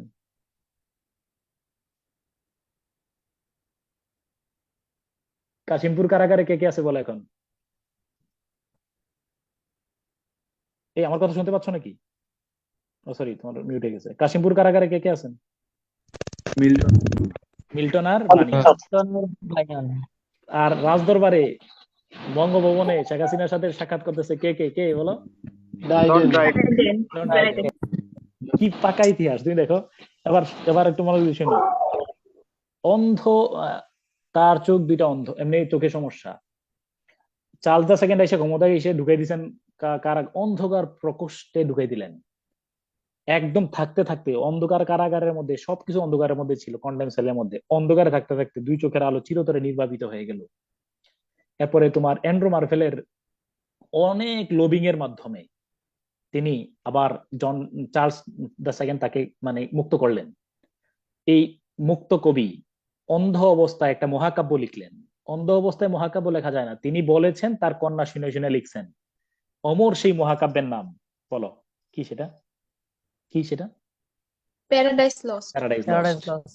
আরো ক্লান্ত হয়ে গেছেন কবি, ক্লান্ত অবস্থায় লিখলেন প্যারাডাইজ রিগেইনড। কিন্তু প্যারাডাইজ লস্টের মধ্যে এরকম মানে সূর্য আলোক এর মধ্যে নাই, কারণ ক্লান্ত কবির এখানে আমরা ছবি এখানে খুঁজে পাই। Paradise Lost, Paradise Regained. 12 বছর জেলে ছিলেন জন বানিয়ান, এক কিংবদন্তি অ্যালেগরি প্রোজ লিখলেন। কি লিখছেন জানো কিনা? হ্যাঁ, পিলগ্রিমস প্রগ্রেস, পৃথিবীর সবচেয়ে শক্তিশালী গদ্য সাহিত্যের মধ্যে একটা। Pilgrim's Progress. তুমি আমার জেলখানা আটকে রাখছো, আমি কি জেলখানার আবদ্ধ লোক? বডি জেলখানায় আছে, পৃথিবীতে সারা পৃথিবী আমার হৃদয়ে, হৃদয় আমার সারা পৃথিবী ঘুরছে। তাহলে পিলগ্রিম, এই যে দেখো, তাহলে এই যে কারাগারে আটক রাখার পরে তাই এই দুইটা। আর এদিক দিয়ে এই যে তোষামদি করে বড় হয়ে গেছেন কে বলে? John Dryden. তিনি এই যে বহুত কিছু লিখছে আর কি, যা যেগুলো আমরা ক্লাসের মধ্যে বলবো। তো এই আর কি। তো তোমরা নিশ্চয়ই বুঝছো যে এই যুগের নাম, এই যে রেস্টোরেশন পিরিয়ডের অন্য নাম হলো জন ড্রাইডেনের যুগ, আর দা অগাস্টান পিরিয়ডের অন্য নাম হলো আলেকজান্ডার পোপের যুগ। তারপরে যুগটার নাম হলো এজ অফ সেন্সিবিলিটি, 1740 থেকে 1798 পর্যন্ত এজ অফ সেন্সিবিলিটি। সেন্সকে বেশি কাজে লাগিয়েছেন, এই যুগের নাম হলো age of sensibility. Sense, reason, original feeling কে কাজে লাগিয়েছেন। এই যুগের প্রধান কবির নাম, প্রধান সাহিত্যিকের নাম ডক্টর স্যামুয়েল জনসন। গভীর মনোযোগ। ইংল্যান্ডের ঢাকা বিশ্ববিদ্যালয়, ধরো বাংলা বাজার আছে না, বাংলা বাজারের সাহিত্যিকরা যে ঢাকা বিশ্ববিদ্যালয়ের একজন পণ্ডিত স্টুডেন্ট আর কি, মাস্টার্স পাস করে বের হইছে। তো বলে যে স্যার আপনি একটা ডিকশনারি লিখে দেন, আমাদের দেশের ছেলেরা রবীন্দ্রনাথ, নজরুল এদেরকে পড়তে পারতেছে না, এরা যে শব্দ চয়ন ব্যবহার করেছেন, এই শব্দ চয়ন বাংলাদেশের স্টুডেন্ট তো পড়তে পারতেছে না। তো তিনি কি করলেন, এই 40,000 শব্দ সম্বলিত ডিকশনারি নাম দিয়ে প্রথম ডিকশনারি লিখলেন। ঠিক বাংলাদেশের গল্পটা লন্ডনের মধ্যে নিয়ে আসো। অক্সফোর্ড বিশ্ববিদ্যালয় থেকে সদ্য গ্রাজুয়েট এবং তিনি মাস্টার করার পরে পিএইচডি করে ফেলছেন। এই পণ্ডিত ডক্টর স্যামুয়েল জনসনের কাছে লন্ডনের বই বিক্রেতারা এসে বললো যে স্যার, শেক্সপিয়রকে পড়ার মতো এই দেশের মধ্যে স্টুডেন্টদের মধ্যে যোগ্যতা নাই। শেক্সপিয়র যেই শব্দ চয়ন করেছেন, এই শব্দ পড়ার মতো লোক নাই। ক্রিস্টোফার মার্লোরা যে শব্দ ব্যবহার করে গেছেন, এরা পড়তে পারছে না, তো একটা ডিকশনারি লিখেন। এই ডিকশনারি নামে ইংরেজি ভাষায় প্রথম ডিকশনারি লিখেছেন শেক্সপিয়র, ক্রিস্টোফার মার্লো, ওনাদেরকে যেন সহজে মানুষ পড়তে পারে। 40,000 শব্দ সম্বলিত, যেখানে ছবি টবিও ছিল। ওনার নাম ডক্টর স্যামুয়েল জনসন। কি নাম বলো? Doctor Samuel Johnson. He is the first lexicographer in English literature. ইংরেজি সাহিত্যের প্রথম ডিকশনারির রচয়িতা তিনি। শেক্সপিয়র মেরিট ডিমেরিট নিয়েও লিখছেন, এ প্রিফেস টু শেক্সপিয়র, আমরা পড়বো সামনে। ওকে, তাহলে 3টা যুগ বলো। নিউ ক্লাসিক্যাল পিরিয়ডে কয়টা যুগ বলো? 3টা। কি কি? Restoration, Augustan, the age of sensibility. Restoration, Augustan, age of sensibility. Restoration পিরিয়ডে বড় কবির নাম জন ড্রাইডেন। তারপরে অগাস্টান পিরিয়ডে বড় কবির নাম আলেকজান্ডার পোপ। তারপরে আর এজ অফ সেন্সিবিলিটি বড় মহারত্নের নাম ডক্টর স্যামুয়েল জনসন। তোমরা আমার সাথে বলো, কথা যে আমার শুনতেছো, তোমরা কি বুঝতেছো কিনা আমার কথা? জি জি স্যার। স্যার। আমি যে দ্রুত বলতেছি তারপরে তো ক্যাচ করতে পারতেছো, তাই না? জি স্যার বুঝতেছি। ইনশাআল্লাহ। আর যদি এরপরে বলো কারোর যদি ইয়া হয়, তোমাদের জন্য অপশন আছে রেকর্ডিং দেখা, তাই না? ওকে, 2বার 3বার জি, দেখলে কথাগুলো শুনতে শুনতে দেখবা যে আমাদের পরিচিত মনে হবে ইনশাআল্লাহ। আমি আবার বললাম, বই পড়লেও কিন্তু হয়তো, কিন্তু তোমাদেরকে আমি কাজ করছি নিষ্প্রাণ শব্দকে তোমাদের সামনে প্রাণবন্ত করার চেষ্টা করছি। হ্যাঁ, ওকে, নিষ্প্রাণ শব্দকে প্রাণবন্ত করার চেষ্টা করছি। ওকে, এবার আসো 1798 সাল থেকে 1832 সাল, রোমান্টিক পিরিয়ড। একটু রিপিট করো, রোমান্টিক পিরিয়ড কত সাল থেকে কত সাল পর্যন্ত? 1798 থেকে 1832, 34 সাল বছর। পর্যন্ত, মাত্র 34 বছর। এবং it is the early 19th century বলা হয়। 19th সেঞ্চুরি মানে 1800 সাল থেকে 19th সেঞ্চুরি মানে হলো 1800 সাল থেকে 1900 সাল পর্যন্ত। মনে রাখবে, সেঞ্চুরি পেছনের দিকে আর ডেকেড হলো সামনের দিকে। 70-এর দশক যদি বলি আমি, 70 থেকে 79 পর্যন্ত। বলো 70-এর দশক মানে কি? 70 থেকে 79। যদি আমি বলি তোমার 60-এর দশক মানে কত সাল থেকে কত সাল পর্যন্ত? 60 থেকে 69 পর্যন্ত। হ্যাঁ, আর যদি আমি বলি যে 14th সেঞ্চুরি, তাহলে কত সাল থেকে কত সাল? 1300 থেকে 1399। 1400 সাল পর্যন্ত। ইংরেজিতে 1400 পর্যন্ত বলবা। আচ্ছা, এটার নাম হলো তো। অতএব আমরা এই 19th সেঞ্চুরির প্রথমার্ধে, এবার গল্প শোনো, আমার দিকে তাকায় শোনো। এটার নাম রোমান্টিক পিরিয়ড। দুই বন্ধুর নাম হলো উইলিয়াম ওয়ার্ডসওয়ার্থ এবং তার বন্ধুর নাম স্যামুয়েল টেইলর কোলরিজ, সংক্ষেপে বলা হয় এসটি কোলরিজ। নিশ্চয়ই নাম গেছে উইলিয়াম ওয়ার্ডসওয়ার্থ। তুমি এটা নতুন নাম শোনো নাই, পুরাতন পাবলিক। আমার মানে একদম পুরো প্রিয় মানুষ, আমাদের প্রিয় কবি। আমরা ইংলিশ লিটারেচার স্টুডেন্ট না, কিন্তু এই যুগের সব কবিদেরকে আমরা চিনি। William Wordsworth, Christopher Marlowe, William Wordsworth, পরে ST Coleridge, PB Shelley, John Keats, Byron, সবাইকে আমরা চিনি। দুই বন্ধু 1798 সালে একটা বই প্রকাশ করলেন। বইটার নাম লিরিক্যাল ব্যালাডস। এই বইটার নাম কি বলো তো? রিপিট করো তো, বইটার নাম কি? Lyrical ballads. লিরিক্যাল ব্যালাডস। এই বইটা প্রকাশ করার মাধ্যমে ইংরেজি সাহিত্যে রোমান্টিক পিরিয়ডের যাত্রা শুরু হয়। বলো কোন গ্রন্থটা প্রকাশ করার মাধ্যমে? লিরিক্যাল বলো তো? ব্যালাডস। হ্যাঁ, লিরিক্যাল ব্যালাডস। এই বইটা কয় বন্ধু মিলে বের করছেন? 2 জন। দুই বন্ধুর নাম কি? উইলিয়াম ওয়ার্ডসওয়ার্থ আর এবং স্যামুয়েল স্যামুয়েল টেইলর কোলরিজ। হ্যাঁ, এই যে দেখো, এই দুই বন্ধু মিলে একটা বই বের করছেন, বইটার নাম হলো লিরিক্যাল ব্যালাডস। এই যে দেখো, লিরিক্যাল ব্যালাডস তো তোমার দেখাচ্ছি। এই যে দেখো, লিরিক্যাল ব্যালাডস। হ্যাঁ, এই যে 1798 সালে লিরিক্যাল ব্যালাডস লিখছেন।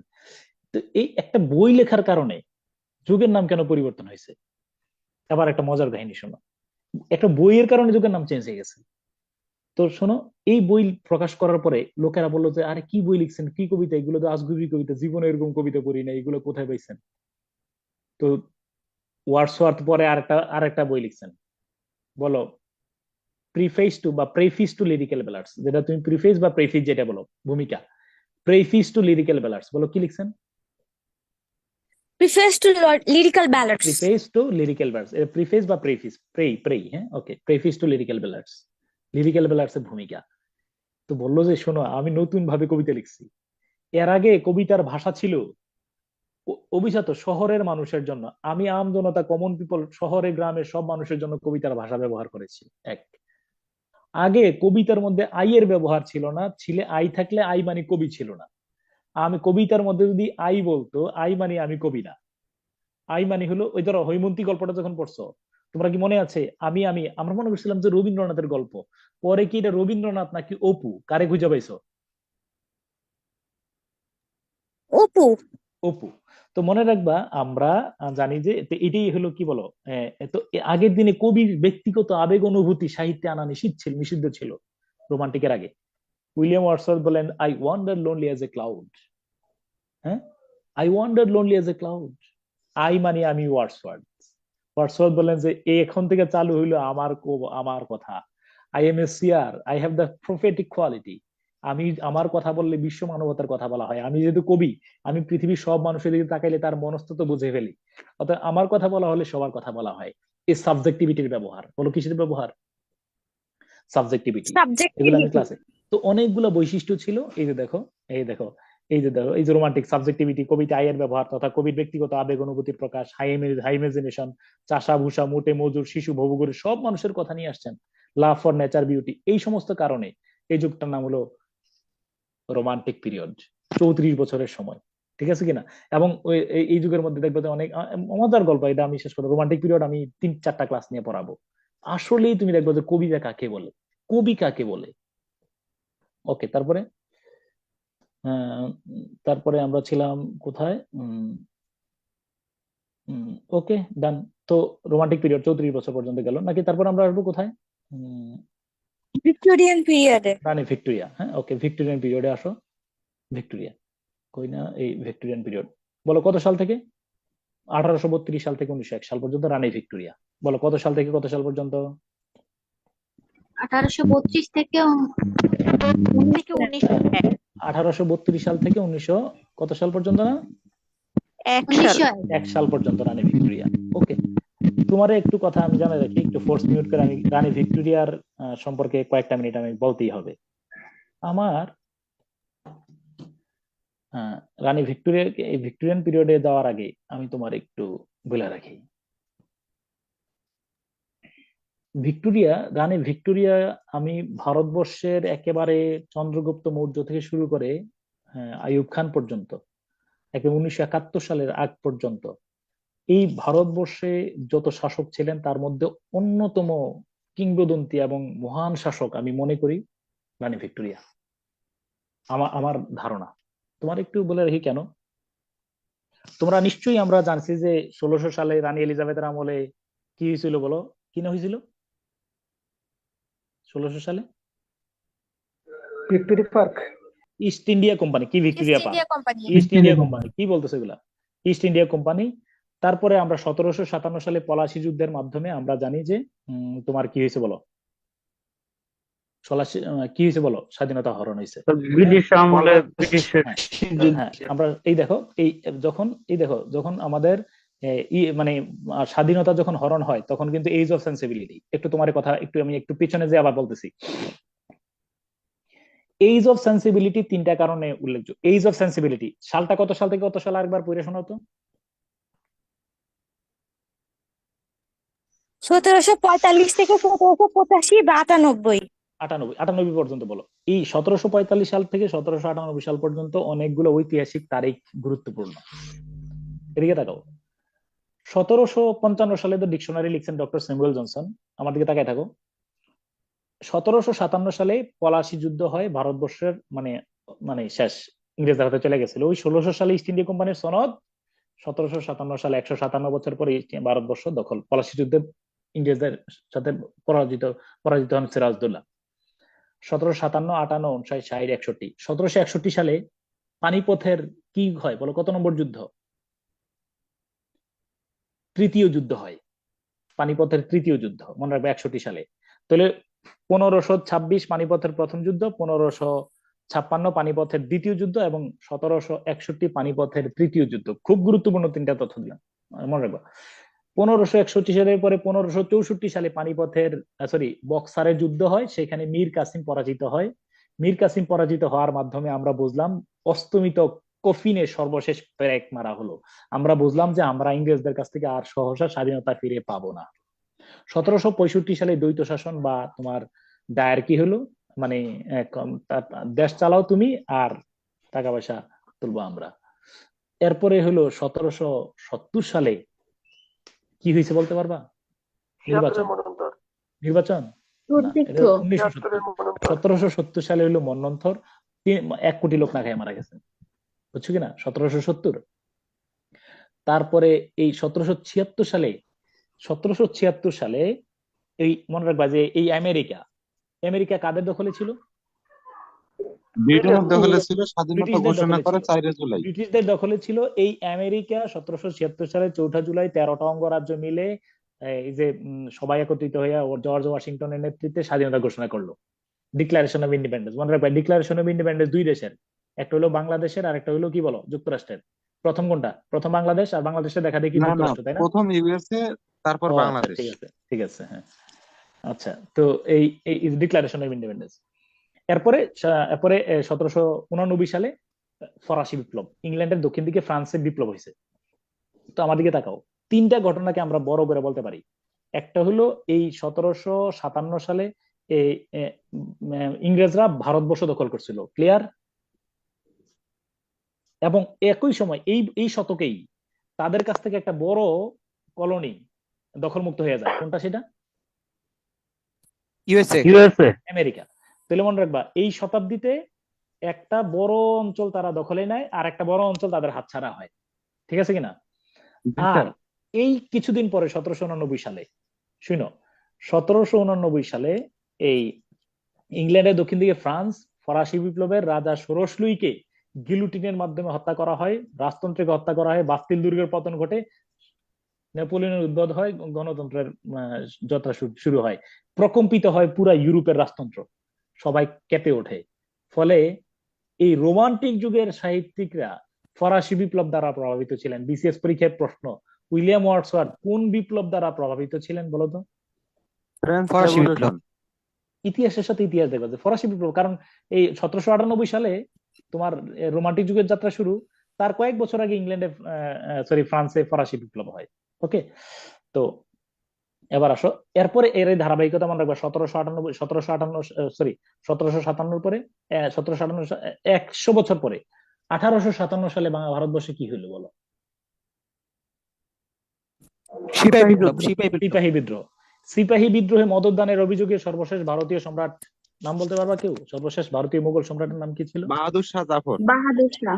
দ্বিতীয় বাহাদুর শাহ, যার কবি ইয়া ছিল এই যে মির্জা গালিব, আসাদুল্লাহ খান গালিব। গালিবের কবিতা আমি তোমাদের ক্লাসে শোনাবো। এই এই তো মির্জা তাকে একটু দাঁড়াও, আমার দিকে তাকায় গল্প শোনো।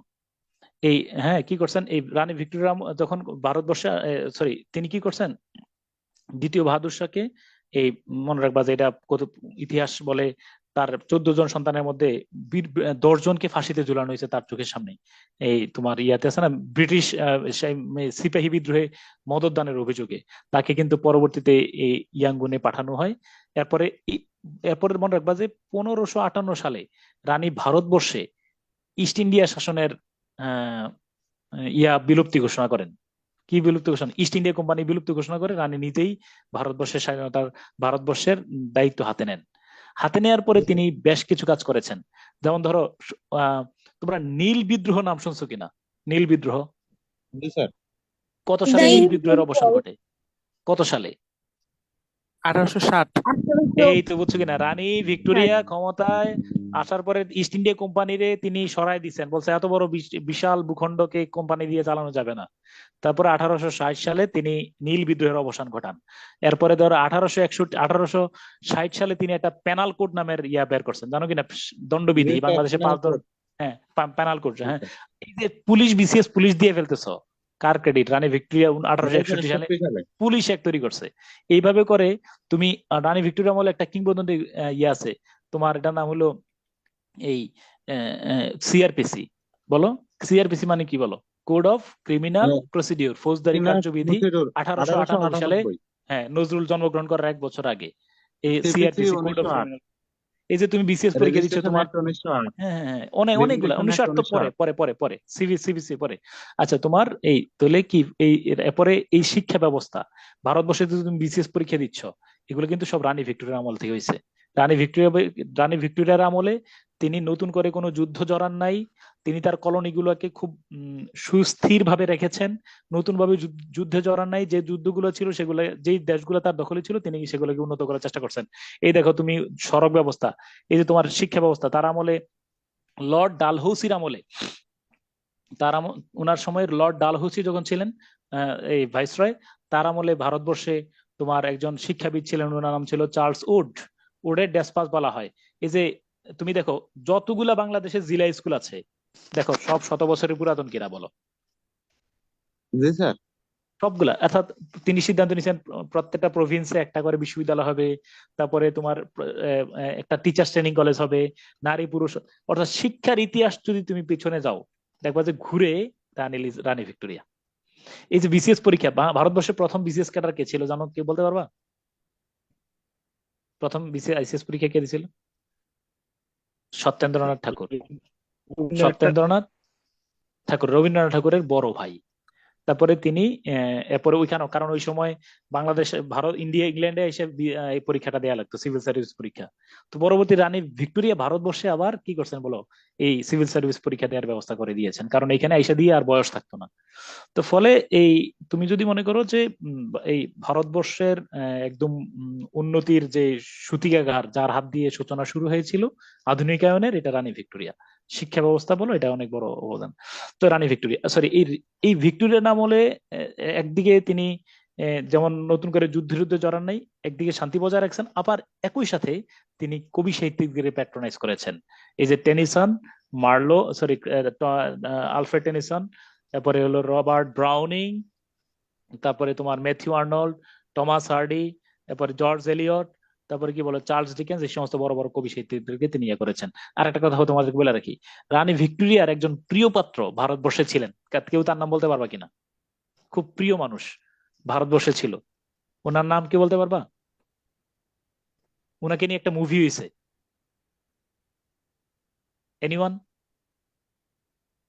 নাম দেখবা? এগুলো আমি ক্লাসে পড়বো। এই যে রানী ভিক্টোরিয়া, হ্যাঁ, ওনার নাম দেখবা। ওনার নাম হলো আব্দুল করিম। বলো নামটা কি? আব্দুল করিম। হ্যাঁ, নাম, মুভিটার নাম হলো ভিক্টোরিয়া এন্ড আব্দুল, লেখা রাখো। এই যে দেখো আব্দুল করিম, দেখছো? এই দেখো করিম কাহিনী, ঠিক আছে, রানী ভিক্টোরিয়ার সাথে। বলো মুভির নাম কি? Victoria and Karim. Victorian Karim না, ভিক্টোরিয়া এন্ড আব্দুল। আমার তো লোভ সামলাতে পারতেছি না, আমার 30 সেকেন্ড সময় দাও, দেখি আমি খুঁজে পাই কিনা। নামটা কি বলছি বলো? Victoria and Abdul. দাঁড়াও, ভিক্টোরিয়া, এটা ক্রিকেট খেলা নিয়ে হয়েছিল না? না না, দাঁড়াও, ভিক্টোরিয়া এন্ড আব্দুল ক্রিকেট। দাঁড়াও একটু একটু একটু সময়, 30 সেকেন্ড সময় দাও, আমি শেয়ার করি, হ্যাঁ তোমাদেরকে। একটু তোমরা একটু সার্চ দাও, কি নামে সার্চ দিবা বলো? Victorian Abdul. Victoria and Albert হলো ওনার স্বামী, আর আব্দুল হলো ওনার ওই যে প্রিয় পাত্র। হ্যাঁ, এই দেখতে পাচ্ছ নাকি? এই হলো ট্রেলারটা, শুধু দেখো, অসাধারণ একটা মুভি। একজন সার্ভেন্ট, ঠিক আছে, নামটা কি বলো, মুভির নাম কি একটু তুমি এই শুধু এখান থেকে দেখতে, হ্যাঁ। এবং তাকে বলো রানী, হ্যাঁ, দা সার্ভেন্ট বিকামস এ টিচার। দেখছো, দা সার্ভেন্ট বিকামস এর কি বলো, জানানোর উদ্দেশ্য হলো রানী ভিক্টোরিয়া আমাদের দূরের কেউ না। আজ থেকে তোমরা কে কোন জেলায় আছো এখন, দুই একজন নাম বলো। স্যার নড়াইল। বাংলাদেশ বলো, ভারত বলো, যেখানে বলো, আজ থেকে 100 বছর, হ্যাঁ, যেই জায়গায় থাকো। তুমি এখন 1999 সালে আছো। কাজী নজরুল ইসলাম যখন ক্ষমতায় করছেন, ভারতবর্ষের রানী কে ছিল বলো? ভিক্টোরিয়া। একচ্ছত্র রানী ছিলেন ভিক্টোরিয়া। অর্থাৎ ভিক্টোরিয়া, এখন যেমন শেখ হাসিনা আমাদের দেশ চালাচ্ছেন, ওই সময় দেশ চালাইতেন কে বলো? রানী ভিক্টোরিয়া। কথা কি আমি বুঝাতে পারছি? অতএব ভিক্টোরিয়ান পিরিয়ড এটা ইংরেজি সাহিত্যের অংশ না, এটা আমার ইতিহাসের অংশ। কথা কি আমি বুঝাতে পারছি? এত কথা বলার উদ্দেশ্য কি আমার, বুঝছো? জি স্যার। জি sir. It's not Victorian period. It doesn't belong to England. It is a part of our history of Bangladesh. Clear? তুমি ঘুরে ঘুরে উল্টে যাও। শেখ হাসিনার পূর্বে খালেদা জিয়ার পূর্বে এরশাদ, এভাবে করে যাইতে দিতে 1832 সাল থেকে 1901 সাল পর্যন্ত কাকে পাইবা? রাজা রানী ক্ষমতায় কাকে পাবে? ভিক্টোরিয়া। আমি কি বুঝাতে পারছি? ওকে, ভিক্টোরিয়ান পিরিয়ড কে আমরা মজা করে পড়বো ইনশাআল্লাহ। ওকে, লাস্ট পিরিয়ডে চলে আসছি 1900 কত সাল পর্যন্ত, আমাদেরও সময় একদম শেষ পর্যায়ে। বলো, কত সালে আসলাম? 1901 সাল থেকে 1939। 1939। এটা বন্ধ হয় না কেন? আচ্ছা দাঁড়া, 1901 সাল থেকে 1939 সাল পর্যন্ত হলো মডার্ন পিরিয়ড। আর 1939 সাল থেকে, দ্বিতীয় বিশ্বযুদ্ধ থেকে প্রেজেন্ট, এটার নাম হলো পোস্ট মডার্ন পিরিয়ড। আচ্ছা, মনে রাখবা, মডার্ন পিরিয়ডের দুইটা অংশ, একটা নাম হলো এডওয়ার্ডিয়ান পিরিয়ড আর একটা নাম হলো জর্জিয়ান পিরিয়ড। বলো, মডার্ন পিরিয়ডের কয় অংশ? দুইটা। কি কি? একটা হচ্ছে দ্য এডওয়ার্ড পিরিয়ড আর একটা হচ্ছে দ্য জর্জিয়ান পিরিয়ড। আমার দিকে তাকাও। আচ্ছা, আমি যদি প্রশ্ন করি, তোমরা কমেন্ট বক্সে লিখো তো, আজ থেকে আমরা চলে গেলাম, এখন তো চলতেছে 1923 নাকি?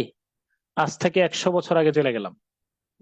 সরি, 2023, 1923 এমন একটা সাল মনে রাখবা, মানে নজরুলের বিদ্রোহী কবিতার প্রকাশের পরের বছর। বলতো, এখন দেশ শাসন করছেন শেখ হাসিনা। 1923 সালে ভারতে নরেন্দ্র মোদী, পাকিস্তানে কিনা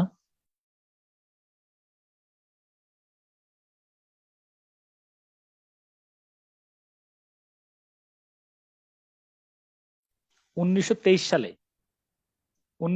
সালে এই কে ক্ষমতায় ছিলেন, কে বলতে পারবা? 1923 সালে কে ক্ষমতায় ছিলেন? এনিওয়ান, কে বলতে পারবা কিনা? 1923 সালে বেনজির ভুট্টো ছিলেন। Thank you so much, congratulation. সার্থক। 1923 সালে বেনজির ভুট্টো ছিল।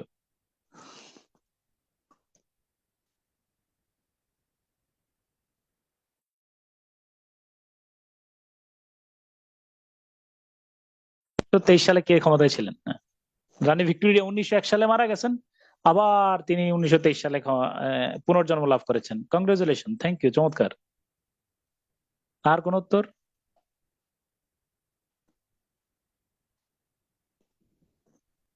আর কোন উত্তর কেউ বলতে পারবা? আবার আনমিউট করে বলো।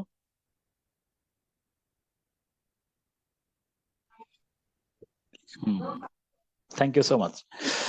মনে রাখবা, এদিকে এবার বইয়ের দিকে তাকানোর দরকার নাই। রানী ভিক্টোরিয়া মারা গেলেন। আমার কথা শুনতে পাচ্ছ কিনা একটু রিপ্লাই করো তো, নাকি আমি তোমাদেরকে শুনতে পাচ্ছি না? ইয়েস স্যার, পাচ্ছি। ওকে, আমার দিকে তাকিয়ে থাকো। 1901 সালে রানী ভিক্টোরিয়া মারা যান। মারা যাওয়ার পরে তার পুত্র ক্ষমতায় আসেন। ওনার পুত্রের নাম এডওয়ার্ড। বলো নাম কি? এডওয়ার্ড। এরপরে হ্যাঁ, মিউট করে ফেলো। এডওয়ার্ড ক্ষমতায় আসেন। এডওয়ার্ড ক্ষমতায় আসার পরে দেখো, এডওয়ার্ডের নাম অনুসারে এই যুগটার নাম হয়ে গেল এডওয়ার্ডিয়ান পিরিয়ড। এরপরে এডওয়ার্ড মারা গেলেন 1910 সালে। এরপরে ক্ষমতায় আসছেন এডওয়ার্ডের পুত্র পঞ্চম জর্জ। সপ্তম এডওয়ার্ডের পুত্র পঞ্চম জর্জ, নাম হয়ে গেল জর্জিয়ান পিরিয়ড। তাহলে 1910 সাল থেকে 1936 সাল পর্যন্ত ভারতবর্ষের যিনি শাসক ছিলেন তার নাম হলো জর্জিয়ান পিরিয়ড, তার নাম হলো পঞ্চম জর্জ।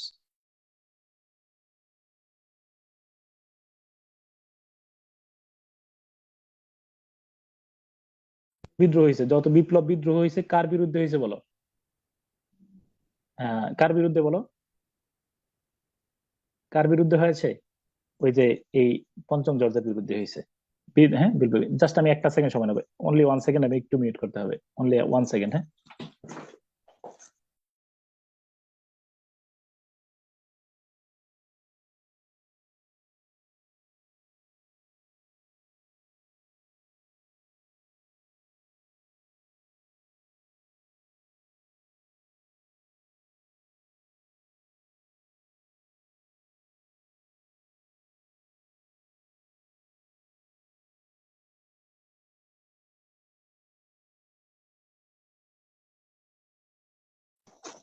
ওকে। তো আমি কোথায় ছিলাম বলো? রানী ভিক্টোরিয়া কত সালে মারা গেছেন? 1901। রানী ভিক্টোরিয়া কত সালে মারা গিয়েছেন? 1901 সালে। রানী ভিক্টোরিয়ার পরে ক্ষমতায় এসেছেন তার বড় পুত্র, নাম কি বলো? নাম কি? এডওয়ার্ড, সপ্তম এডওয়ার্ড। ওনার নাম অনুসারে যুগের নাম হয়ে গেল এডওয়ার্ডিয়ান পিরিয়ড। বলো যুগের নাম কি হয়েছে? Edwardian period. Okay, period. হ্যাঁ এডওয়ার্ডিয়ান পিরিয়ড। এডওয়ার্ড মারা গেলেন কত সালে বলবা? 1910। 1910 সালে। এডওয়ার্ড মারা যাওয়ার পরে, এডওয়ার্ড মারা গেলেন, তারপরে এডওয়ার্ড মারা যাওয়ার পরে ক্ষমতা আসছেন কি বলো? জর্জ। সপ্তম বলো জর্জ। হ্যাঁ, সপ্তম, না পঞ্চম জর্জ। বলো কত নম্বর জর্জ? পঞ্চম জর্জ। হ্যাঁ পঞ্চম জর্জ। এই তার নাম অনুসারে হয়ে গেল জর্জিয়ান পিরিয়ড। তাহলে বলো ইংরেজি সাহিত্যে আধুনিক যুগের কয়টা অংশ? দুইটা, দুইটা। কি কি বলো? এডওয়ার্ডিয়ান এবং জর্জিয়ান। এডওয়ার্ড কে ছিলেন? রানী ভিক্টোরিয়ার সপ্তম পুত্র, মানে পুত্র। রানী বড় পুত্র, হ্যাঁ বড় পুত্র, হ্যাঁ, বড় পুত্র। বড় পুত্র। এরপরে আর জর্জ কে ছিলেন? রাজা এডওয়ার্ডের পুত্র। হ্যাঁ, এডওয়ার্ডের বড় পুত্রের নাম কি ছিল বলো? বড় জর্জ। পুত্রের নাম কি? হ্যাঁ, ওকে। এই যে দেখো, এবার তোমারে বলে রাখি তো, এবার এবার বাংলাদেশ অ্যাফেয়ার্স এর 2বার বিসিএস পরীক্ষার একটা প্রশ্ন তোমারে আমি এবার একটু শেয়ার করি না আমি। একটু শেয়ার করতেছি, ধরো। এবার আমার বলো, বঙ্গভঙ্গর যখন রদ হয়, ভারতবর্ষে ক্ষমতায় কে ছিলেন? 2বার বিসিএস পরীক্ষার প্রশ্ন। পঞ্চম জর্জ। বলো, বঙ্গভঙ্গ যখন রদ হয় তখন ভারতবর্ষের ক্ষমতায় কে ছিলেন? এই দেখো, তাহলে মডার্ন পিরিয়ডের 2টা অংশ। ওকে, একটা হলো কি বলো, দা এডওয়ার্ডিয়ান, 1901 সাল থেকে 1910 সাল পর্যন্ত, সপ্তম এডওয়ার্ডের আমল। তার আমলে 1905 সালে বঙ্গভঙ্গ হয়, এটা তার আমলে ভাইসরয় ছিলেন লর্ড কার্জন। বলো লর্ড কার্জন। আর তার পুত্র পঞ্চম জর্জের আমল 1910 থেকে 1936, তার আমলে 1911 সালে বঙ্গভঙ্গ রদ হয়, তখন ভাইসরয় কে ছিলেন বলো? Lord Hardinge. হার্ডিঞ্জ। তো এখন আমারে বলো, পরীক্ষায় অপশনে আসছে বঙ্গভঙ্গ রদ কার আমলে হয়? অপশনে লর্ড হার্ডিঞ্জ এবং পঞ্চম জর্জ দুইজনই যদি থাকেন, কার নাম হবে? রাজার নাম হবে। 5 মিনিটস, ক্লাসের সময় আর 5 মিনিট। রাজার নাম, কথা বলছো কিনা? ধরো এখন যে আমাদের বঙ্গবন্ধু টানেল, কর্ণফুলী টানেল যে হয়েছে, এটা যদি চিটাগংয়ের কার আমলে হয়? চট্টগ্রামের মেয়রের নাম দেয়া আছে আর শেখ হাসিনার নাম দেয়া আছে, কার আমলে হবে? শেখ হাসিনা। যদি অপশনে শেখ হাসিনার নাম না থাকে, চট্টগ্রামের মেয়র, রাজশাহীর মেয়র নাম দেয়া থাকে, কার নাম হবে? চট্টগ্রামের মেয়র। মেয়রের নাম। আমি কথা বুঝতে পারছি কিনা? তাহলে ওই যে তুমি পঞ্চম জর্জ পড়ছো, ওইটা দূরের কথা না, এটা আমাদের ইংরেজি সাহিত্যের অংশ। বলো আধুনিক যুগের কয়টা অংশ? 2টা। কি কি? কি কি বলো? স্যার, এডওয়ার্ডিয়ান এবং জর্জিয়ান। হ্যাঁ, এডওয়ার্ডিয়ান হলো সপ্তম এডওয়ার্ড, তার আমলে বঙ্গভঙ্গ হয়, এবং জর্জের আমলে কি হয় বলো? বঙ্গভঙ্গ রদ হয়। বঙ্গভঙ্গ রদ হয়। ওকে, এখন আমরা এরপরে 1939 সাল থেকে যখন আগামী ক্লাসে আমার একটু রয়ে গেল, মনে রাখবো, আমি আমার একটা 2-3টা গল্প বলবো। ইতালি থেকে কোথায় আসবো? একটা ইতিহাস বলতে বলতে কোথায় আসবো? জগন্নাথ বিশ্ববিদ্যালয়। জগন্নাথ। ইতালি থেকে জগন্নাথ বিশ্ববিদ্যালয়। একটা পরিক্রমা দেখাবো ইতিহাসের। হ্যাঁ, এক মিনিট একটা গল্প ইতিহাস বলবো সুন্দর করে ঘুরে ঘুরে। হ্যাঁ, গেল। দ্বিতীয়ত হলো আরেকটা গল্প বলবো, একজন ইংরেজ রাজা প্রেমের কারণে সিংহাসন ত্যাগ করেছেন। উনি কে এবং কেন? উনার নাম হলো, আচ্ছা মনে রাখবো, 1936 সালে, এটা ধারণা দিয়ে রাখি, 1936 সালে রাজা পঞ্চম জর্জ যখন মারা যান তখন তার দুই পুত্র ছিল। বড় পুত্র নাম ধারণ করছেন অষ্টম এডওয়ার্ড, কারণ তার দাদা ছিল সপ্তম এডওয়ার্ড, বুঝছো কিনা? তাহলে অষ্টম এডওয়ার্ড ক্ষমতায় এসে তিনি ওই যে তার একটা প্রেম ছিল ফ্রান্সের একটা মেয়ে, নাম হলো ওয়াইলিস, বলো নাম কি? ওয়াইলিস। ওয়ালিস, হ্যাঁ ওয়াইলিস, হ্যাঁ ওয়াইলিস এন্ড এডওয়ার্ড একটা মুভি আছে, তাহলে দুইটা মুভি নিবা, দেখবা, ধারণা নিবা। বলো, একটা হলো ভিক্টোরিয়া এন্ড আব্দুল, আর একটা নাম কি বললাম? ওয়াইলিস এন্ড এডওয়ার্ড, বুঝছো? ওয়াইলিস এন্ড এডওয়ার্ড, ওকে। তো তিনি আবার প্রেমের কারণে সিংহাসন ত্যাগ করে চলে যান। এরপরের ইতিহাসটা পরে বলবো, আজকে বলবো এখন বর্তমানে ইংল্যান্ডের রাজার নাম কি? চার্লস দ্য সেকেন্ড, ঠিক আছে। এই পর্যন্ত আমরা ইতিহাসটা মানে আধুনিক যুগের রাজারা নিজের ইতিহাসটা একটু মিলিয়ে বলবো। এবার আমার সাথে বলো সিনপসিস ক্লাসের। ইংরেজি সাহিত্যের 8টা যুগ, 8টা যুগের নাম, প্রথম যুগের নাম অ্যাংলো স্যাক্সন পিরিয়ড। মনোযোগ, লাস্ট রিভিউ, 450 সাল থেকে 1066 সাল পর্যন্ত অ্যাংলো স্যাক্সন পিরিয়ড, এটা ইংরেজি সাহিত্যের প্রাচীন যুগ, Old English period. Second 1066 to 1500 Middle English period. Middle English period 3টা অংশ, Anglo Norman, age of Chaucer, dark age. Age of চসারটাই মনে রাখবা, 1340 সাল থেকে 1400, এটা মনে রাখলে বাকি দুইটা অটোমেটিক্যালি মনে থাকবে, চসার। তারপর 3 নম্বরে রেনেসা। রেনেসার 1500 সাল থেকে 1660, 1500 to 1660, ক্লিয়ার? G sir. এই 160 বছরের মধ্যে কয়টা অংশ? 5টা। 5টা অংশ কি কি? Preparation for renaissance. Preparation, golden period হলো আমাদের এলিজাবেথান পিরিয়ড, কত সাল থেকে? 1558 সাল থেকে 1603, ভোলা যাবে না, যাবে না, আমিও গত ক্লাসে রিপিট করছি। 1603 থেকে 25 জেমসের জ্যাকোবিয়ান পিরিয়ড। 25 থেকে 49, 25 থেকে 1625 থেকে 1649 চার্লসের ক্যারোলিন। নো মনার, কোন রাজা ছিল না 11 বছর, যুগের নাম কি? কমনওয়েলথ। এই হলো আমার রেনেসা শেষ। নিউ ক্লাসিক্যাল 1660, 1660 থেকে ওই রোমান্টিক পিরিয়ড, মানে ওই যে নিউ লিরিক্যাল বেলার লেখার টাইম পর্যন্ত, 1798 সাল পর্যন্ত। প্রথম যুগের নাম কি? রেস্টোরিয়ান পিরিয়ড। রেস্টুরেন্ট না, রেস্টোরেশন। রেস্টোরেশন, রেস্টোরেশন মানে রেস্টোরেশন অফ আওয়ামী লীগ, আমি বুঝাইতে পারছি কিনা? Yes sir. হারিয়ে যাওয়া আওয়ামী লীগ ফিরে আসছে, হারিয়ে যাওয়া রাজতন্ত্র ফিরে আসছে, ক্লিয়ার না? একদম। অগাস্টান পিরিয়ড 1700 সাল থেকে 1745। আর তোমরা নিশ্চয়ই জন ড্রাইডেনের চরিত্র তো বুঝছোই ভালো করে নাকি? ডিগবাজি হোসেন মোহাম্মদ এরশাদ নাকি? সবাই বলো জন ড্রাইডেন ওরফে মরহুম হোসেন মোহাম্মদ এরশাদ, বলো ক্লিয়ার কিনা? স্যার বাংলাদেশের বাম দলগুলা কে স্যার? হ্যাঁ, এই যে হাসানুল হক ইনু স্যার। হাসানুল হক ইনু বলো, জন ড্রাইডেন ওরফে হাসানুল হক ইনু। হ্যাঁ, ওকে, ঠিক আছে, লাইন ধরছো। তারপর হলো গেল, একটা সময় বঙ্গবন্ধু ডুগডুগি বাজাইতো চামড়া খুলে, এখন আবার ইয়ে করে, ওকে। তারপরে রেস্টোরেশন আমি বুঝাইছি। এরপর অগাস্টাস আমলের সাহিত্যিকদেরকে অনুসরণ করছেন অগাস্টান পিরিয়ড, আলেকজান্ডার পোপ এই যুগের মধ্যমণি, 1700 সাল থেকে 1745। এরপর 45-এর পরে এইটার নাম হলো 98 সাল পর্যন্ত এজ অফ সেন্সিবিলিটি, প্রধান কবির নাম ডক্টর স্যামুয়েল জনসন, গল্প বলছি। তারপরে আসো 1798 সাল থেকে 1832 রোমান্টিক পিরিয়ড। রোমান্টিক পিরিয়ড খুব মজার ইতিহাস, তাই না? বড় বড় প্রিয় কবিরা আমাদের আছেন, ওয়ার্ডসওয়ার্থের নেতৃত্বে যাত্রা শুরু। আচ্ছা, ওয়ার্ডসওয়ার্থ কোল্ড্রিজ মিলে একটা বই লিখছিল, লিরিক্যাল বেলার্স। আমার প্রিয় রানী তো জানোই, রানী ভিক্টোরিয়া, ভিক্টোরিয়া এন্ড আব্দুল, নাম তো বললাম। তিনি যে আমার ইংরেজি, ভারতবর্ষের ইতিহাস ইংরেজি সাহিত্যের ইতিহাস আলাদা না। তাহলে ভিক্টোরিয়ান পিরিয়ড আমরা ভারতবর্ষ ভালো করে জানার চেষ্টা করছি, বিসিএস পরীক্ষা দিচ্ছি। থ্যাংক ইউ ম্যাডাম, ভিক্টোরিয়া না থাকলে আমরা বিসিএস পরীক্ষা চিন্তা করতে পারতাম না। অতএব পরে সাথে আবার ভিক্টোরিয়ান পিরিয়ডও ভালো করে পড়বো। হ্যাঁ, এরপরে ভিক্টোরিয়া ম্যাডামের দুই পুত্র, বড় পুত্রের নাম হলো, আমরা মডার্ন পিরিয়ডে চলে আসছি 1901 থেকে দ্বিতীয় বিশ্বযুদ্ধ, 1901 থেকে 1939 সাল পর্যন্ত। ওনার বড় ছেলের নাম এডওয়ার্ড, সপ্তম এডওয়ার্ড, ওনার নাম অনুসারে এডওয়ার্ডিয়ান পিরিয়ড। বঙ্গভঙ্গ রদ হয়েছে উল্লেখযোগ্য। সর্বভারতীয় আরে নিখিল ভারত আওয়ামী মুসলিম লীগ প্রতিষ্ঠা হয়েছে নাকি? নাকি ঠিক বললাম না আমি? 1906 সালে CPC, code of civil procedure, দেওয়ানি কার্যবিধি হয়েছে ওই সময়। তারপর 1910 থেকে 1936 আকাইমা রাজা, ওনার নাম হলো, নাম কি না, পঞ্চম জর্জ। যত বিপ্লব হয়েছে, যত বিদ্রোহ হয়েছে তার বিরুদ্ধে হয়েছে নাকি? তাই না? এই যে জালিয়ানওয়ালা তোমার ওই যে 1808, হ্যাঁ, তোমার ওই যে নাম কি না, এই যে প্রীতিলতা ওয়াদ্দেদার, মাস্টারদা সূর্য সেন, হ্যাঁ, ক্ষুদিরাম বসু, সব কার বিরুদ্ধে বিদ্রোহ করছেন বলো?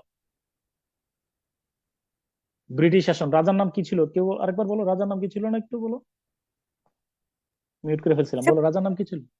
পঞ্চম। আমি বিদ্রোহী কবিতায় রবীন্দ্রনাথ নজরুল লিখছেন, আমি ভগবান বুকে একে দেব রব পদচিহ্ন। এই ভগবানটা কে? হুইজ ভগবান? ব্রিটিশ শাসন। এবং এটা হলো চার্লস, আর সরি, আরে কি নাম ওর নাম, পঞ্চম জর্জ। বুঝছো কিনা বিষয়টা? তারপরে পঞ্চম জর্জের পরে মিউট করে ফেললাম সবাইকে। তারপরে হলো 1939 সাল থেকে প্রেজেন্ট, এটার নাম হলো পোস্ট মডার্ন পিরিয়ড। তাহলে আমার সাথে লাস্ট বলো, old, middle, Renaissance, new classic, romantic, Victorian, modern, post modern. তোমার প্রত্যেকের কাছে, যারা যারা ক্লাস শুনছো, ক্লাস করছো, তাদের প্রত্যেকের কাছে একটা দায়িত্ব হইলো, এই 8টা যুগের গল্প প্রথম থেকে শেষ পর্যন্ত তুমি তোমার বন্ধুকে শোনাইবা। রাজি আছো কিনা? তোমার বন্ধুকে বুঝাইয়া বলবা যে ওল্ড ইংলিশ থেকে এই মডার্ন পর্যন্ত এই হলো ইতিহাস। সিনোপসিসটা শোনাইবে কিনা বলো, ইয়েস না বলো। Yes, sir. Yes, sir. ঠিক আছে, এটা তোমার দায়িত্ব রইলো, হ্যাঁ? আগামী ক্লাসে আগামী ক্লাসে আবার শোনো, আগামী ক্লাস হবে রবিবারে, বাংলাদেশ টাইম সকাল 8টা থেকে 10টা পর্যন্ত। গ্রামার মিলিয়ে পড়বা, হ্যাঁ? একটু ক্লাস হবে, ওই ক্লাসের মধ্যে আমরা গ্রামার লিটারেচার দুইটাই মিলিয়ে পড়বো। আর হইলো রবিবারে তোমাদের ওই শেক্সপিয়র থেকে পড়া শুরু করবো ইনশাল্লাহ। একদম তোমরা শেক্সপিয়রের ফ্যান হয়ে যাবা, মনে করবা যে আরে কি ভালো লাগে শেক্সপিয়র। আমরা শুরু করবো কার কাছ থেকে? তাহলে সপ্তম দাঁড়াও, আমি পুরাটা রিভিউ করার পরে শেক্সপিয়র থেকে পড়াশোনা শুরু করব। তাহলে তোমার কাজ কি, শেক্সপিয়র আগে পড়ে আসবা নাকি আমি পড়ানোর উপরে পড়বা? আগে। এটা দায়িত্ব, আগে পড়বা, আগে পড়ে আসবা, হ্যাঁ? ওকে, আমি যেটা পড়াবো, যে টপিকটা আমি পড়াবো সেটা আগেই তোমরা পড়ে আসবা, ঠিক আছে? তাহলে আজকে পর্যন্ত এখানেই বিদায়। তাহলে সালাম টালাম নিয়ে বিদায় দাও, আল্লাহ হাফেজ নাকি আসসালামু আলাইকুম? আসসালামু আলাইকুম স্যার। ওয়ালাইকুম আসসালাম, আসসালামু আলাইকুম। স্যার শীট গুলো কি আমরা অফিস থেকে সংগ্রহ করতে পারবো? আমি সব প্রশ্ন নাজমুল ভাইকে পড়াবো, আমি গ্রুপে সব শীট আমি যেগুলো পড়াচ্ছি এগুলো গ্রুপে দিয়ে দেবো। আর বাকি প্রশ্ন নাজমুল ভাই যখন ক্লাসের শুরুতে থাকবেন তখন ইয়ে করে দিও, ঠিক আছে? ইনশাল্লাহ। খুব ভালো থেকো, মনে রাখো ভালো থাকাটা একটা অধিকার। আমি ভালো থাকবো এবং সবাইকে ভালো রাখবো ইনশাল্লাহ। একদম মন প্রফুল্ল রেখো। আমাদের একটা বড় টার্গেট আছে, এইবারই আমরা এই এক বিসিএস এক যাত্রায় আমরা সফল হইতে চাই ইনশাল্লাহ, হ্যাঁ? খুব ভালো থাকো আজকে ইনশাল্লাহ, হ্যাঁ? আসসালামু আলাইকুম। ওয়ালাইকুম আসসালাম। আসসালামু আলাইকুম স্যার। ওয়ালাইকুম আসসালাম।